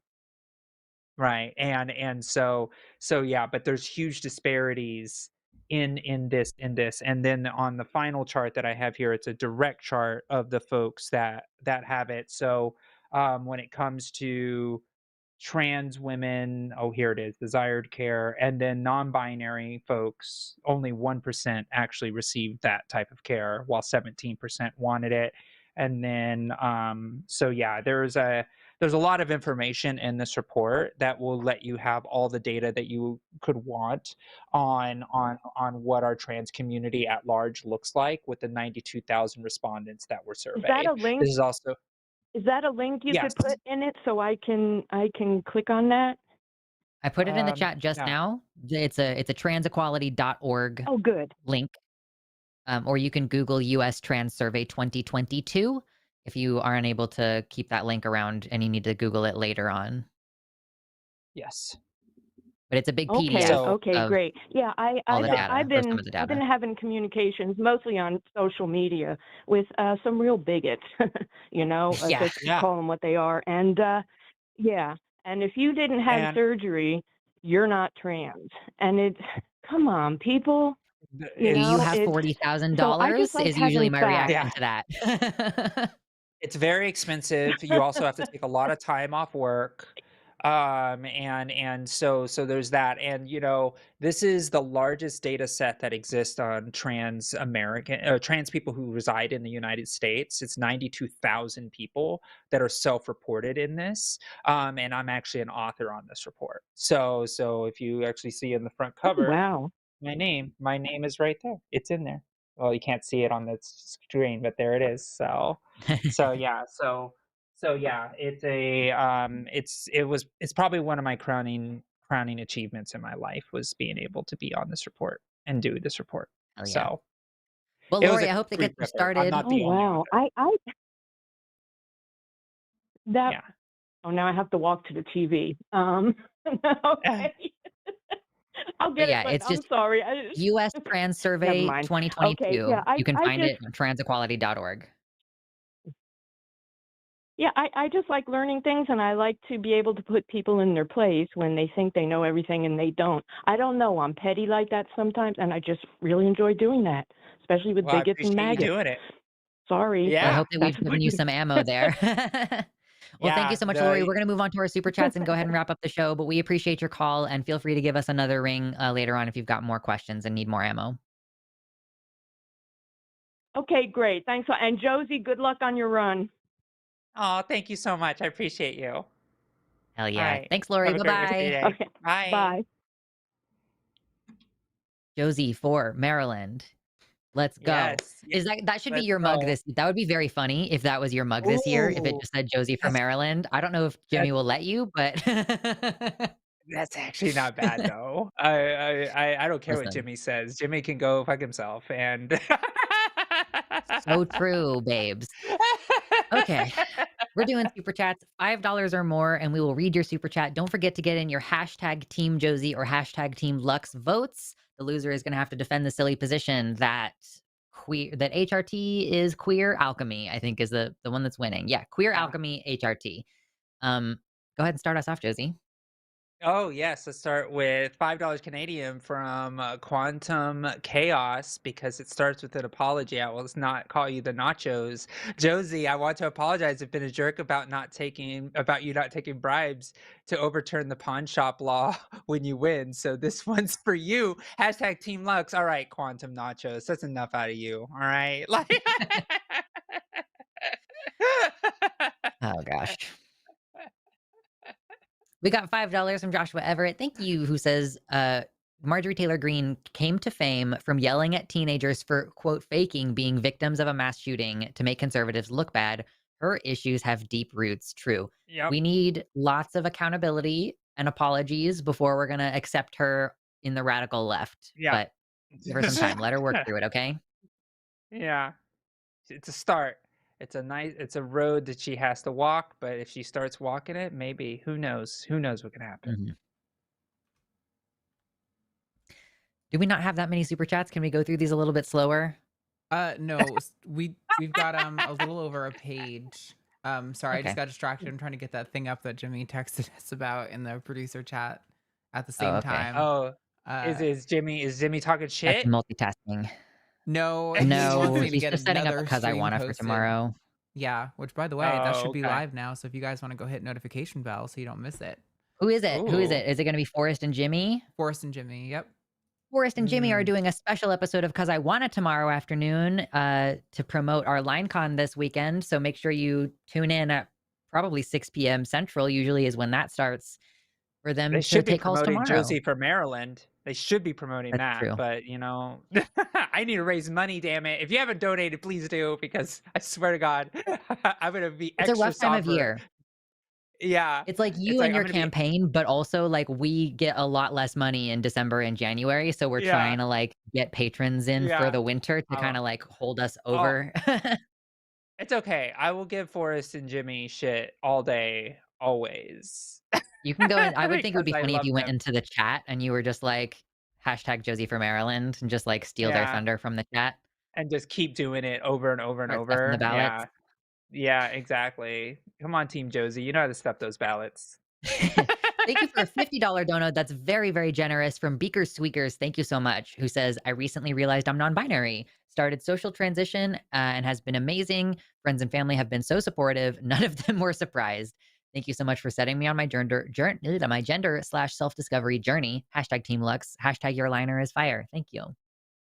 I did a really bad job at my makeup for 15 years, and now I finally figured it out within the past month, and I'm feeling very accomplished. So thank you for that. I mean, it does look great. 4 pounds from Sunny Rust. It's Tom. Call in studio wasn't working, but my question was around supporting my 10-year-old signed male at birth niece, who I think is desisting due to bullying thoughts. Yeah, that's hard. Just be the supportive uncle, and just be there for her to make sure that she knows that somebody in her family is supportive, and just be there. Really all you can do, and yeah, and elect Yeah. people who actually support anti-bullying policies. So true. Yeah, yeah. Just Yeah. be a presence in their life and be like, "Hey, if this is, even if you don't wanna go and do this at school anymore, if you still want me to call you by your new name at home, I will do that. Home is always gonna be a safe place for you." Just keeping that, emphasizing that, making sure that even if bullying is happening outside the home is a calm, peaceful place. Oh That's my right. gosh, thank you for the very generous 100 pounds from Jackie Greenland, thank you, Jesus Christ, that's very generous, says, "It's been ages since I've been able to watch live and many trips, but today is a great day to be watching. Still don't know what's going to happen over here, but it certainly hasn't gone how the turfs wanted. Here's to the memory of those we have lost. Hashtag Team Yes, thank Josie." you. Was there a new Yeah. development in the UK? So much shit is going on in my country. I've stopped paying attention to what's Turfs are going on just in the Britain. turfs are just losing ground. People are getting tired. They're getting exhausted by You're the getting sick of constant it? hate. Okay, good. Yeah, yeah. That makes Five perfect sense. dollars. It's happening globally. $5 Mhm. from Mystic Mind Analysis. I've been learning to draw for a year and a half, and am committed to my role as queer propagandist. Blaha Nation, trans rights, or I bites. I like that. Yes. True. Thank you for $10 from Ace Arrow Anarchist, who says, "I have some good political news. I won my seat for my town's Board of Education." That's Yeah, awesome. that's so Hashtag Team Josie. exciting. Josie for Maryland, Josie for president. Agree on all counts. That's awesome. See, this is what I mean. Do it Yes. local. Get local support. Run for shit that you don't normally care about, like, like education things. Yeah, like nobody cares about Board of Education. It's easy to get in there, especially because Moms of Liberty and 1 Million Moms keep trying to get their candidates in there. They need some pushback.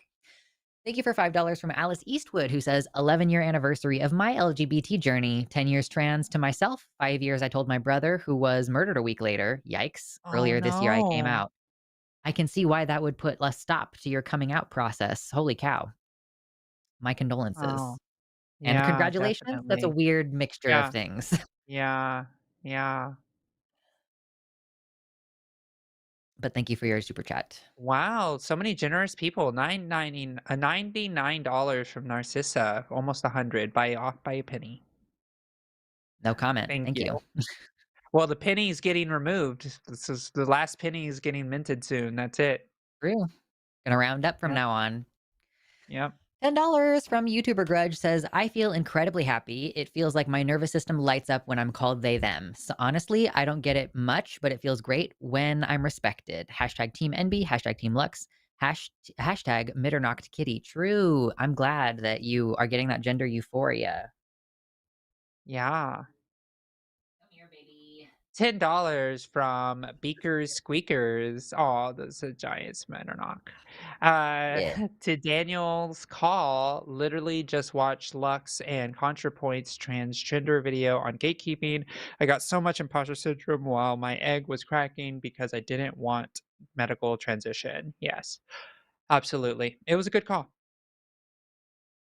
Heck Definitely yeah. was. Yeah. Still, it's kind of weird to see my name and ContraPoint's name in the same sentence, but cool. Thanks. Yeah. Your name should be before Contra. Anyways, go ahead. No kidding. Yeah. Listen. I don't fuck with Natalie anymore. Anyway, $10 from Lover of Same, Laughs. Thank same. you. Says, "Together and stronger rather than divided and conquered is my preference." True, exactly. Mhm. LGBTQIA plus. We are all Yeah. together in this. $5 from Julia Esquilla, 3979. Frederick Douglass said, "Power concedes, nothing without demands. Why?" Oh, let me say this right. Nothing without demands. So why would we settle for the incrementalism and not be radical? Hashtag Magneto was right. Yeah. I need to rewatch X-Men. I think that's so I guess I'm just gonna take a second to plug my own shit. You keep plugging your campaign, so it's acceptable for me to do this. On my Yes. channel, My main channel, at Luxander Moss, I still am gonna be doing political bullshit, but I've decided to start posting my media videos on the Musing Moss channel. So on Musing Moss, I've got, like, all my video essays or whatever that I've already done, and I'm gonna re-upload those, but I do want to watch the X-Men movies and give, like, a queer read of at least the first X-Men movie. Like, I don't know if the sequels I don't care. Like, I don't really know if those are gonna follow on with the queer metaphor as strong as the kind of I think it does. Magneto The the mutants. Magneto versus Professor X setup in the first movie is kind of like that's the one, right? Yeah, yeah, yeah. So anyway, look forward to that. $5 from Lover of Last. Dang, forgot my vote. I guess I have to give the line more money. Hashtag Team Lux.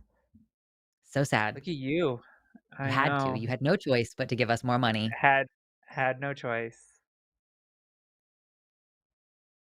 Now I picked him up. He's just sitting in my chair and he's like purring really loud, like, please touch me. So I'm just over here like scratching him a little bit. $10 from Michael Tony. Thank you. Who says, one of the things that unite non binary people is our shared rejection of being strictly defined. Trying to shove us in a box is as rude and fucked up as it sounds. Please don't. Hashtag trans rights. Hashtag reject boxes. Hashtag Team Lux. True. Yes. I think that, yeah, as non binary people, there's no social role for us to integrate into. We have to carve out a space of our own, and that is quite difficult. But don't you think there's utility in creating a hierarchy where non-binary people are on the bottom? So true, Bestie. So true. You know what? You just said it. You just convinced me. All my thoughts, everything's thrown out. You've convinced me, Arden. I'll sit at the mean girl Wow. table with you. Thank Oh you. gosh, thank you for the $5 from Julia Scala, who says Karl Marx says to throw off the mantle the bourgeois cisgendered hegemony and seize the means of producing gender and raise proletariat trans people. Wait, where is it? Hold on. I just had it out for stream last night. My teeny tiny communist manifesto. Look at it. It's so The cute. teeny one. Yeah, I haven't read it. I Yeah. literally just bought it because of how cute it is. I'll read it eventually. It's thick. It's a thick book. I mean, Mhm. philosophy, you read one page and you just have to like think about it for a little bit. I did Yeah. start to read Kropotkin's The Conquest of Bread, and it's like I agree with everything, and also it's very dry, so it's not super It's compelling. I'm like, "Y that's correct, why sir. That's also true now, 150 years later." it's why like people are like, "Oh, you read Karl Marx." It's like, have you really read Karl Marx? I read it when I had to in college when I was studying American philosophy. Like, come on, Yeah. or modern political It was thought written actually. 100 years ago, and it was translated from another language, so it's not gonna be Yeah, the most by a compelling thing you're gonna German read. person. Like, German writing is historically devoid of emotion. $5 from, Joshua Everett. I could say that I did a report on Franz Kafka. LineCon, are so much fun. I would love to see more people there. Hashtag Team Lux. Wow, you're just blowing me out on this one. I know, but it always starts off this way, and then it's gonna flip on its head. We'll see, I guess. It would be We'll crazy if see. you We'll actually see. lost one day. Thank you for the 5 Canadian from Reverend Nate, who says the NCAA made a bunch of rule changes when Wilt Chamberlain showed up. They didn't like a 7-foot black kid dominating the game with style and flair. Yeah. You get Right. like black excellence is not celebrated, trans excellence is not celebrated. It's a shared struggle in that sense. That's true. $10 from Mr. Bariqua, why? Why do you do this to me? $10 from Mr. Bariqua, British. I could say British. That's it. I love how Maybe I'm this getting time better. it's like he's letting us read it and do the translating into accent instead of making it unreadable by putting all of the accent changes Oh, in thank there. you. Thank you. See, now this is a little bit better. Oi, see if y'all can't just maybe I should just do it like the NPR like British accent in a way. It's Do like, it. let me see if I can try. Okay. Uh See if y'all nope, I'm not gonna do it. See, I can't. It's my brain breaks when I think of an accent, like Also, maybe a when do British Rusky people say accent. y'all? Yeah, yeah, yeah, I yeah. can't imagine a British person saying y'all because I've never heard it before. I think it's Cockney. Maybe I do a Rusky. See y'all. Let's see. See, I used to be able to do a good Russian accent. I can't even do that anymore. Now you're See on the if y'all spot. can't stops. Lovely show. Uh, Mostly good calls, with an exception of some spice from Daniel of Jersey. Quite the cheeky little. So ain't so in it. A bit called Nubbish. I almost got there. I You almost almost got got there by there. the end. Yeah, yeah, I yeah. almost got there. A little bit So true. knobbish. A little There bit we go. knobbish. A little Yeah. bit knobbish. Thank you for 5 pounds from Barbara Barrett, who says hashtag Lux. Thank you very much. I appreciate that. $5 from Alishana Silverbow. Too tired to be punny today. Take my monad and my vote. Hashtag Team Josie. Thank you. I needed it. Where is this tired energy on anytime Erica is on? Every time Erica's on, you're like, I will find the energy for some fucked up puns today. I know. And then I don't know if you've ever seen it, Josie, but Erica literally threatens violence in graphic descriptive terminology when she gets a pun. Like, it's very funny. I love She's it. like, how She's like, about I'm gonna come to your house and peel your skin off or something crazy like that. And you're crazy. like, whoa. I think that's why people do it though. They're like, what extreme thing can we get her to say right now? It's very funny. Thank you for the That's what I'm $5 gonna from start doing, Mr. Mr. Boricua Fariqua. 10. Yeah. Hashtag Team Void. Indeed. I'm not gonna pick him up again because I'm protecting my sweater from him getting his claws in it. $5 Canadian from at Haley's on Wheelies. Sorry, couldn't call because time blind. Going with hashtag Team Lux to enjoy the chaos. So queer alchemy sounds like a topic J.K. Rowling would have a blast with. Oh my gosh, I'm sure she would. Literally, a polyjuice potion is queer alchemy. She just It doesn't. She's an literally idiot who is. didn't understand the subtext of her own book. No. Anyway, thank you for $5 from Cell Badger, who says, I got my surgery date for my orky. Hashtag Team Lux. Oh, Hell yes, it's called an orchidectomy yes. because you keep the D. Anyway. I just like to steal that joke from the British trans girlies. Yes. 10 euros from at Tyrant Berry. Cheers from Finland. Learning about myself can be scary, but it's worth it. No more apologies. I think I'm in Team Lux and Susian roles. Is it Susian? Suicune is a Pokemon. Suicune. Entei. Oh. Where's the respect on my boy Entei? Come on now. Mm. Anyway. Classic. Thank you for the $5 from Legally Mod, who says, how do I tell my older dominant top girlfriend that I'm a big girl and she can absolutely thrash me if she wants? Obligatory hashtag Team Josie, hashtag Team 34. I mean, it wouldn't not be sexy for you to use those exact words. I feel like you did it there. You got it. $20 from at Meg. Heart to you both. During yesterday's the hang up, Arden cited a study about gender affirming surgery rates for minors. I'd love to get that study name so I can easily correct certain family members during the holidays. Go fuck yourself, Jimmy. Hashtag Team Lux. Yeah, I put it in the chat What was it, already. Arden? But for anyone else who wants to see it, I'm going to put it in the chat again. It was called Prevalence of Gender Affirming Surgical Procedures Among Minors and Adults in the U.S. And that's from the Journal of the American Medical Association. Really fantastic epidemiological data there. Hell yes. Awesome.